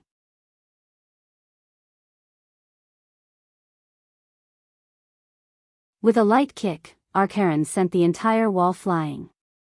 Thanks to the astonishing craftsmanship of the dwarven craftsmen and the stronger steel structure, after Archerons kicked the concrete attached to the steel bar support net did not explode immediately.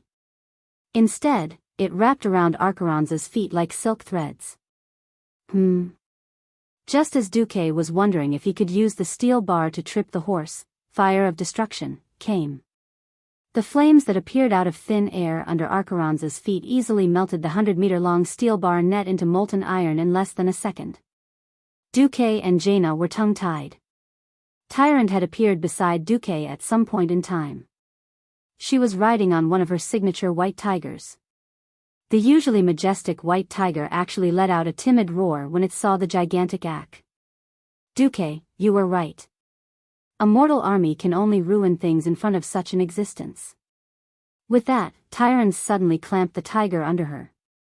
The white tiger immediately understood and turned around to leave. Who would have thought that Thrall would come again, riding a giant black wolf that was not much smaller than a water buffalo? Duque. Thank you. At least you didn't let the good men of the tribe die in vain.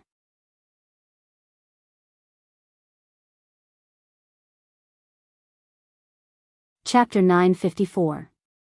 Sar left as well. Just as Duque was about to teleport away, Jaina grabbed Duque's hand. Her soft palm was trembling, and there was a faint moisture on it. It was sweat. Duque, will we win? Can mortals really win against such an opponent? Will I really be able to take revenge one day? Facing such an enemy, as long as one was not a lunatic, it was inevitable to feel fear. Looking at Jaina's beautiful eyes, Duque smiled. Yes. He definitely will. And it will happen today. Duque was so certain, and his words were so passionate. That almost unreasonable confidence filled Jaina's heart.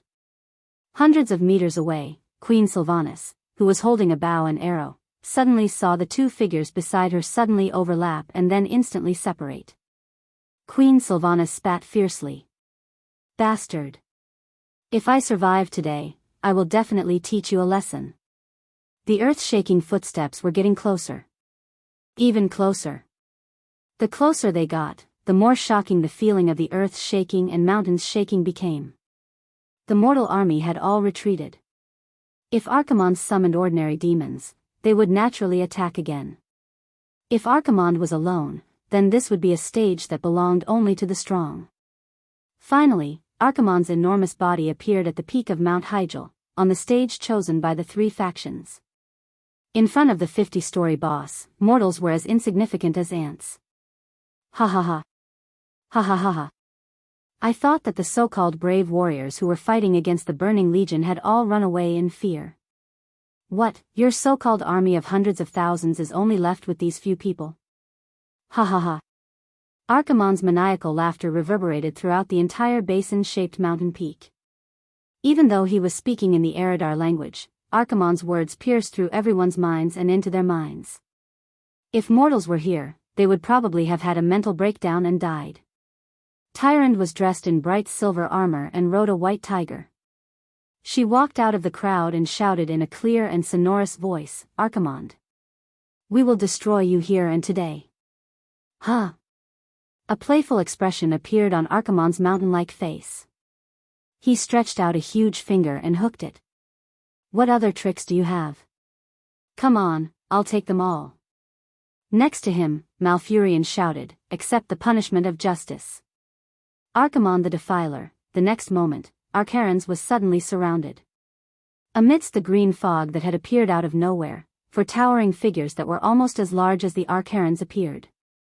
Upon closer inspection, one would realize that these four mountainous figures were the Ancient Tree of War, the Ancient Tree of Wisdom, and the Ancient Tree of Wind. Treants were a special race that lived in symbiosis with the Night Elves. They had a special and lofty status in the world of the Night Elves. Before this, Malfurion claimed that he could definitely weaken Archimonde.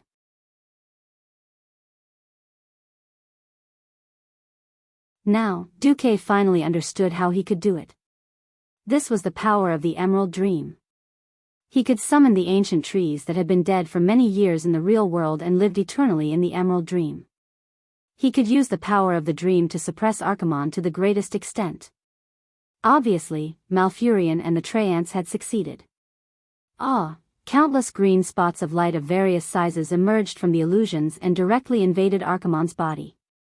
In his field of vision, Archimonde's body, which seemed to be boundless, was shrinking rapidly. It was a very strange scene, as if an iceberg was melting 70 to 80% in a few seconds. After a while, Archimonde's body finally stabilized.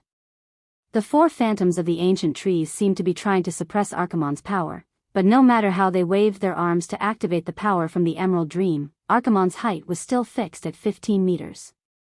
Although the fifth floor was still very high, at least he could see everything in his field of vision. It was completely different from the 50th floor where he could barely see the top. Huff, huff, huff, Archimonde panted. There was no fear on his face at all. Instead, there was an expression of eagerness. As the vanguard of the Burning Legion and the self-proclaimed god of war, Archimonde had never been afraid of the enemy's traps. All he cared about was whether his opponents were strong enough, or whether they could bring him greater pleasure in killing and destroying. He was not surprised that the ants of Azeroth could weaken him to this extent. Instead, he was delighted. Haha. Ants, do you think you can defeat me just because you've weakened me? Not enough, it's still not enough. Do you have more surprises for me? The tentacle-like beard on Axe's chin wriggled nimbly, causing the heroines who loved beauty to frown. Malfurion moved closer to Duque. Really, is that all? Just weaken his defenses and shrink his body. In Malfurion's mind, Archimonde's attacks should have been weakened, or he should have been weakened in all aspects. Instead of using 20% to reduce Axe's body and 80% to reduce his defenses. No. That's good. If we don't reduce his defenses, then we really can't fight. Duque would always remember how thick Archimonde's skin was when he descended. The attacks of the Breaking Dawn Wizard Tower couldn't break his defenses. Coupled with Axe's terrifying vitality, it wouldn't be enough for the elites of the three sects to die 100 times. Only reducing his defenses and not his attacks. Even if this was a crazy move like walking on a tightrope, at least they still had something to think about. Without further ado, the great war that would decide the fate of the world began. Cain! Duque ordered. The bull-headed chief, who was the most muscular among them, stepped out. No one would have thought that there would be such a wonderful mockery in this world.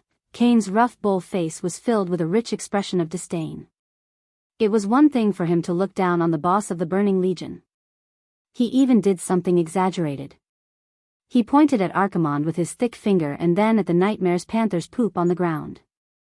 There was a dung beetle on top of the poop, making a ball out of it. The old bull stepped on it with his hoof. Paw! The pitiful dung beetle and the poop were crushed into a ball. Duque couldn't understand the old bull's mockery. Was he saying that Archimonde was a pile of poop? Or was he a demon who only knew how to play with poop? Was the dung beetle his true form? Alright, who cares what the hell this is?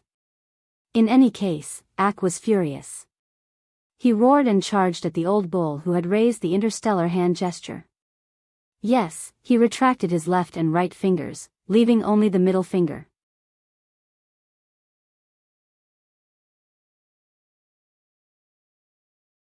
Chapter 955. As a pharaoh, whether it was before or after transmigrating, Duque did not understand how a warrior's taunt skill worked. Could it be that he would shout, "Grandson," when he saw something strange? Then, the monster would be angry? The head of state would be angry? Even a guy like Archaron's would be angry? Archaron's really went to look for Old Bull. Speaking of which, Cain was still very young at this time. Why did Duque like to call Cain Old Bull when he saw that he had a long beard? Alright, regardless of him, the effect was surprisingly good. Archimonde raised his fist high. Even though he had only roared, Duke felt that Archimonde was saying, "You might die with one punch." That kind of punch was like throwing an excavator at him, and Duke's small body definitely wouldn't dare to take it. Then, Cain vomited blood from the punch. The huge totem pole was a super heavy weapon to beat people up. It was also a defensive artifact. Cain's totem pole was thicker than the main beams of many human houses. The old bull took a horse stance and raised his totem pole to receive Archimonde's punch. The result was that the old bull dug 2 3-meter-long pits on the ground and spat out a small mouthful of blood. This was definitely beyond Duque's imagination.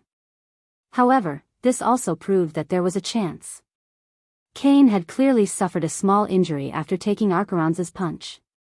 His neck turned red and he slapped his chest with his empty left fist. He shouted, "Again. Again? As you wish." This time, Archeron's took a deep breath and retracted his long right arm. Then, he punched out like a thunderclap. The momentum of this punch was definitely full marks. Even if Cain had boasted that he could definitely withstand it, Duke still felt that it was like using a pile driver to hammer a piece of beef. The cow's head that was hammered with a small hammer would be softer and more chewy or something. Fortunately, Brother Bull was not a simple warrior. A roar of "ha" seemed to be announcing to the world how ferocious the Taurans who were born in the arms of Mother Earth were. His hooves, which were planted firmly on the ground, suddenly had a strange change in color.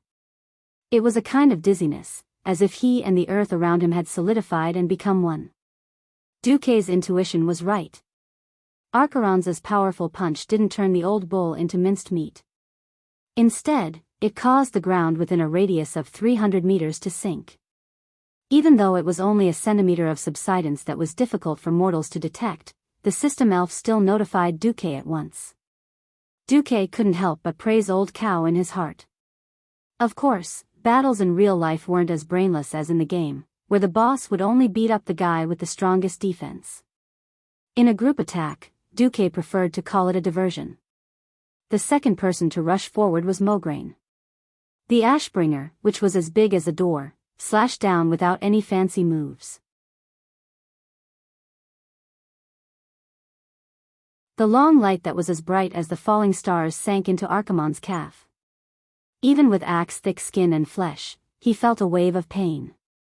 Who is this guy? With this small question in mind, Archeron's bent over and swept his strong forearm, which was nearly 4 meters long, across the ground. Crack, accompanied by a deafening sound, the thick ground was like a large piece of ice cream being scooped out by a spoon under the demon commander's extraordinary strength. A large piece of mud that could be used as a single room was blasted away. The aftershock of the impact swept out, and the entire cobblestone path not far away was flattened. The shockwave hit a wooden house of the night elves in the distance. At that moment, the entire house seemed to let out a painful sound. On the ground that sank on the spot, cracks spread rapidly in all directions. In less than a second, the entire house didn't even collapse. Instead, it directly exploded. Every piece of scattered wood and stone was wrapped in destructive flames with the power of darkness. However, as the main target of this attack, Mograine didn't move. Under his feet was a cone-shaped island that was radiating radiation. What spread out was only the aftershock of Archeron's attack. The huge arm itself was stopped by the huge sword of holy light that was leaning on the ground like a crooked door. Mograine was like a pillar of support as he stubbornly withstood the demon commander's shocking attack. This wasn't the end. The moment his arm was blocked, Turayan charged forward. The godly sword, Quell Zerum, pierced through Archimonde's arm from the outside, and a small bloody hole appeared on the left side of Archimonde's arm. An array of golden holy light escaped from it. To the gigantic demon commander, the wound looked like a swollen human after being bitten by a mosquito. In fact, the internal injury was far more serious than it looked from the outside. It could already be considered a minor injury. This is impossible. Archeron's finally let out a strange cry. Even though he had greatly reduced his size in order to descend and had to accept the weakening of his power, in his imagination, there was no mortal in the world of Azeroth who could withstand even 10% of his power. But now, 1.5 was nothing. However, it was 3 mortals who blocked him time and time again, hurting him. Ak felt a kind of anger. It was the kind of anger he felt when he was hurt by ants he looked down on. To him, this was no different from being humiliated. In the next second, someone really did slap his face. For some reason, Orgrim was obsessed with throwing hammers. The hammer of destruction, which was bigger than a human head, was not even comparable to a toy in front of Archeron's. However, it was this hammer that drew a beautiful line of fire in the air. Just as Turayan stabbed Ak, the hammer directly hit Archeron's left eyelid. Originally, with Archeron's extremely abnormal defense, it would have probably bounced off. After using the power of the Emerald Dream to weaken his defense, the effect was surprisingly good. Archeron's eye socket was slightly swollen, but it wasn't too serious. However, injuries were injuries. Even if it was just a small injury, it could easily accumulate into minor injuries, serious injuries, or even death. 3 heroes had injured Archerons in a row, which immediately ignited the hope of the heroes. That's right. We can do it. After this great demon was weakened, he was no longer the invincible existence that was above all mortals. He could be injured too. Being injured meant that he had a chance of dying. At this moment, Duque shouted, "Let's go together."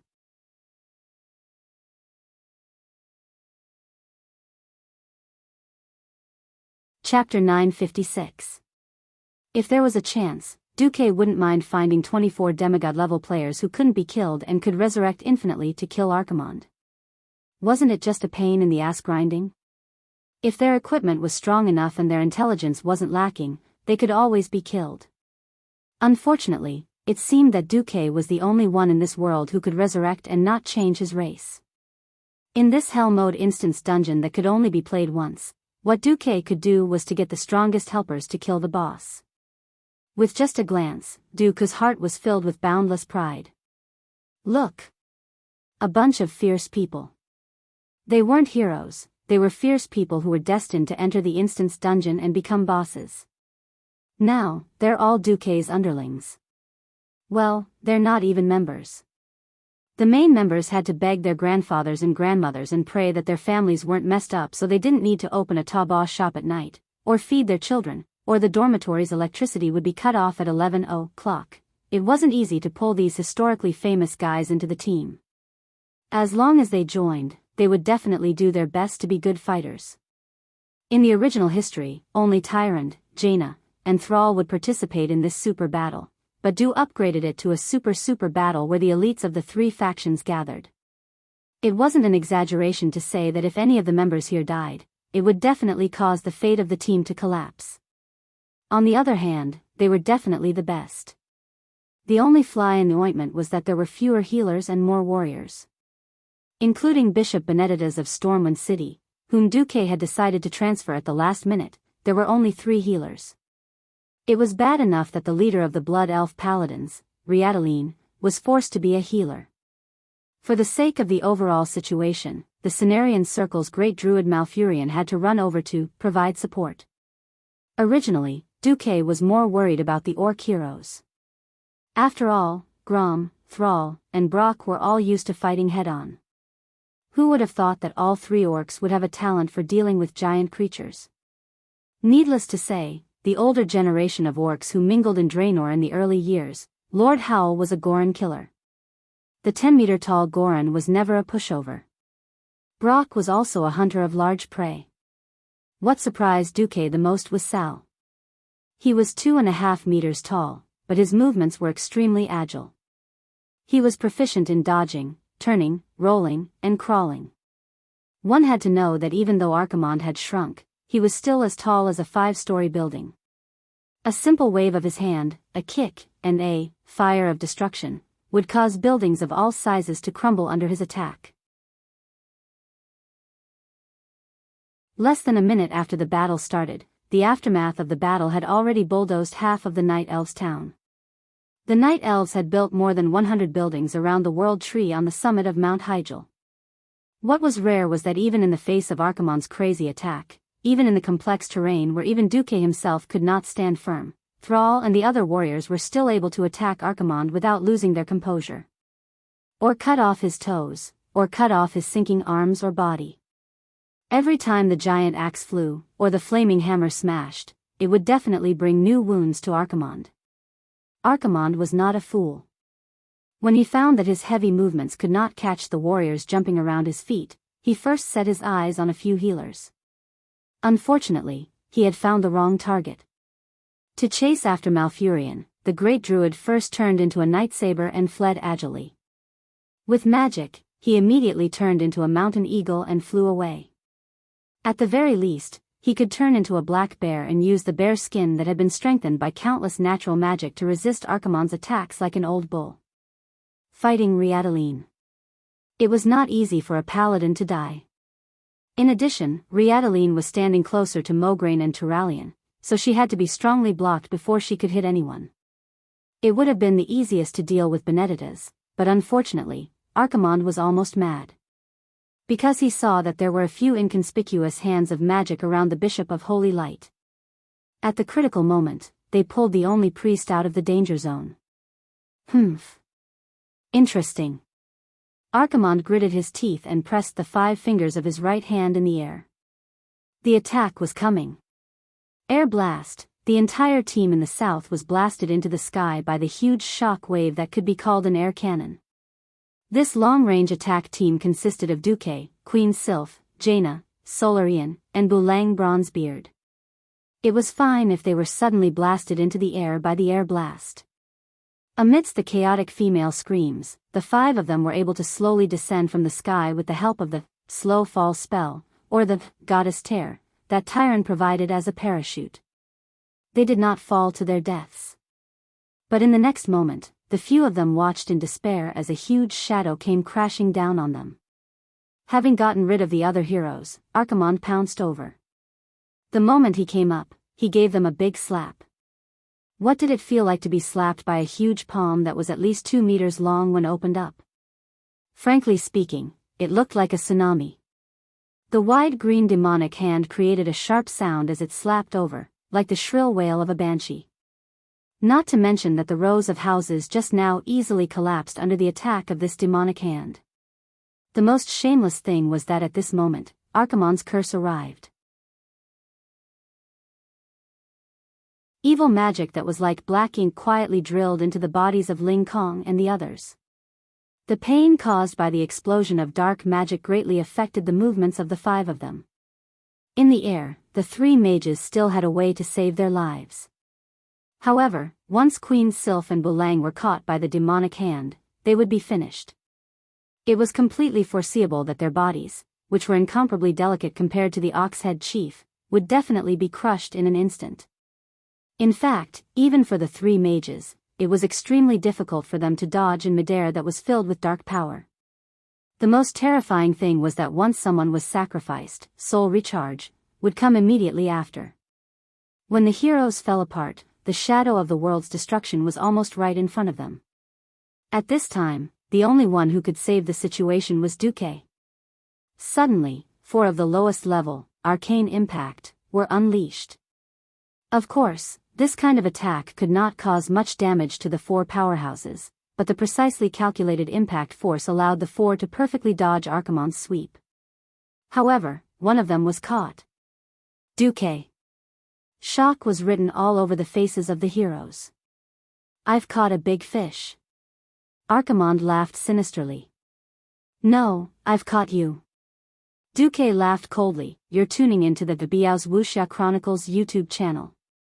Don't forget to subscribe and join us on this journey to catch the most captivating stories.